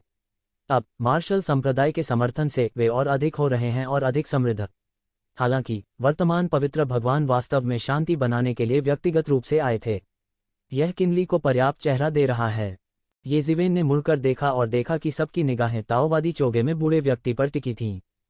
यंग मास्टर, ये जेड शून्य पवित्र भूमि भी हमारे स्वर्ग क्षेत्र में एक पुरानी अमर विरासत है। यह बूढ़ा व्यक्ति जेड शून्य पवित्र भूमि का वर्तमान पवित्र भगवान है। उसकी ताकत को कम करके नहीं आंका जा सकता। बूढ़े भिखारी ने एक शिवेन को समझाने के लिए अपनी आवाज भेजी, जैसे कि वह समझ गया था कि एक शिवेन स्वर्ग के क्षेत्र के बारे में बहुत कुछ नहीं जानता है। ये जिवेन ने आभार में सिर हिलाया। वह वास्तव में स्वर्ग क्षेत्र के बारे में बहुत कुछ नहीं जानता था, लेकिन कम से कम वह जानता था कि अमर विरासत कितनी शक्तिशाली थी। देवताओं द्वारा कोई अमर विरासत स्थापित की गई थी। क्योंकि देवता अमर और अमर थे, उन्होंने जिन शक्तियों की स्थापना की उन्हें अन्य लोगों द्वारा अमर विरासत कहा गया। जेड शून्य पवित्र भूमि एक पुरानी अमर विरासत थी। जाहिर है यह एक शक्तिशाली ताकत भी थी। भले ही इसकी तुलना हिडन वैली से नहीं की जा सकती, लेकिन इसे कम करके नहीं आंका जा सकता। इसके अलावा यह बूढ़ा जेड शून्य पवित्र भूमि का वर्तमान पवित्र भगवान था। स्वाभाविक रूप से उनकी ताकत को कम करके नहीं आंका जा सकता था। ये जिवेन ने देखा और देखा कि बूढ़े व्यक्ति की साधना वास्तव में गहरी थी। वह शायद उन्नत अमर स्तर में प्रवेश कर चुका था। कोई आश्चर्य नहीं कि वह एक अमर विरासत की अध्यक्षता कर सकता था। जेड शून्य पवित्र भगवान की ताकत से यह देखा जा सकता है कि जेड शून्य पवित्र भूमि साधारण नहीं थी। अरे, क्या उसके पीछे वाला व्यक्ति जेड शून्य पवित्र भूमि लियू बुफान का नव पदोन्नत पवित्र शिष्य नहीं है? किसी ने आश्चर्य से कहा। हाँ, यह लियू बुफान है। ऐसा कहा जाता है कि लियू बुफान भी नश्वर दुनिया से ऊपर उठे थे। उन्होंने केवल कुछ 100 वर्षों में दिव्य क्षेत्र में साधना की है। वह बेहद प्रतिभाशाली है। ऐसा कहा जाता है कि उन्हें भविष्य में पहला पवित्र शिष्य बनने का मौका मिल सकता है। इस बार जेड वेद पवित्र भूमि उसे ऐसे महत्वपूर्ण समारोह में ले आई। आप सोच सकते हैं कि वह कितना महत्वपूर्ण है। हे यंग मास्टर, मैं अभी आपके साथ नहीं जाऊंगा। मुझे किनली को ढूंढना है और उसे तुम्हारे बारे में बताना है। जब ये जिवेन ने अपना सिर फिर से घुमाया तो उसके बगल में बैठा बूढ़ा भिखारी पहले ही गायब हो चुका था। हालांकि इसकी भनक किसी को नहीं लगी। ऐसा लगता है कि केवल जेड शून्य साधु मास्टर ने कुछ महसूस किया था। उसने येक शिवेन को देखा, लेकिन कुछ भी नहीं देखा। तभी उसने कुछ शंकाओं के साथ हार मान ली। यह सही है, जाओ चलो चलें, ये जिवेन ने गाओ चेंगे से कहा। अचानक उसने गाओ चेंगे की एक झलक देखी, जो अपनी मुट्ठियां भींच रहे थे और लियू बुफान को घूर रहे थे। उसकी आंखें थोड़ी लाल थीं। ऐसा लगता है कि लियू बुफान ने आखिरकार इस समय गाओ चेंगे के अस्तित्व पर ध्यान दिया। उसके चेहरे पर आश्चर्य का भाव तैर गया। उसे यहाँ गाओ चेंगे को देखने की उम्मीद नहीं थी। अगर उसे ठीक से याद था तो उसे स्पष्ट रूप से याद था कि गाओ चेंगे को अभी भी यहाँ पूरे रास्ते दंडवत करना चाहिए था। उसकी गति से मार्शल संप्रदाय तक पहुंचने में कुछ 100 साल लग सकते हैं। स्वर्ग का क्षेत्र बहुत विशाल था। साधारण लोग अपने जीवन काल में 5 क्षेत्रों में से किसी को भी नहीं छोड़ सकते। क्या यह गाओ चेंगे नहीं है? लियू बुफान ने जेड शून्य पवित्र प्रभु से कुछ शब्द कहे। फिर वह तुरंत ये जिवेन और गाओ चेंगे की ओर बढ़ गया। उनकी आंखों में उत्तेजना का भाव और चेहरे पर व्यंग्य का भाव था। मैंने सुना है कि आप अभी भी केंद्रीय मैदानों में प्रणाम कर रहे थे। आप इतनी जल्दी मार्शल संप्रदाय में कैसे आ गए? ओह, मुझे पता है, आपने धोखा दिया होगा। आप यहाँ उड़ गए होंगे। टीएस, आपके लिए मार्शल संप्रदाय में प्रवेश करना मूल रूप से असंभव था। क्या आपको लगता है कि अब आप मार्शल संप्रदाय में प्रवेश कर सकते हैं? क्या मजाक! उद्धरण चिन्ह। लियू बुफान, गाओ चेंगे ने ठंडेपन से कहा, आपके पास अभी भी मेरे सामने आने के लिए चेहरा है। मेरे पास चेहरा क्यों नहीं है गाओ चेंगे? क्या आपको लगता है कि हम अभी भी नश्वर संसार में हैं? उसके बाद मैं तुम्हारे द्वारा दबा दिया गया था, लेकिन अब दीर्घायु क्षेत्र में आपकी साधना के साथ आपको स्वर्ग क्षेत्र में मुझसे लड़ने का क्या अधिकार है? क्या मजाक। लियू बुफान ठिठुर कर हंसे, जैसे उन्हें गाओ चेंगे की बिल्कुल भी परवाह नहीं थी। क्या होगा अगर मैंने गलती से आपको मार डाला? टीएस, यह कितना अफसोस की बात होगी। महान नायक, मैंने उस समय आपको अपना जीवन बख्शने के लिए कहा था, लेकिन आपने क्यों नहीं सुना? हालांकि उसने सभी प्रकार के अपराध किए, फिर भी उसके पास एक शक्तिशाली समर्थन था। वह गरमालू, हम में से कोई भी उसे छूने को तैयार नहीं था। केवल आपने एक महान नायक होने का नाटक किया। नश्वर संसार में आपने बहुत प्रशंसा प्राप्त की है, लेकिन यहाँ स्वर्गीय क्षेत्र में इस स्थान पर आप कुछ भी नहीं हैं। उस आदमी ने बुराई की और लाखों लोगों को पीड़ित किया। हम इस तरह के राक्षसी पाप से कैसे आंखें मूंद सकते हैं? साधक के रूप में हमारे पास एक धर्मी हृदय होना चाहिए। गाओ चेंगे ने ठंडेपन से कहा। झेंगजी, हा, यह बहुत मज़ेदार है। आप अभी भी अपने पुराने तरीकों पर जोर दे रहे हैं। मैं वास्तव में नहीं जानता कि किस प्राचीन वस्तु ने आपको सिखाया। अब कौन सा युग है? लियू बुफान उपहास किए बिना नहीं रह सके। केवल ताकत ही राजा है। आपके पुराने तरीके पहले से ही पुराने हैं।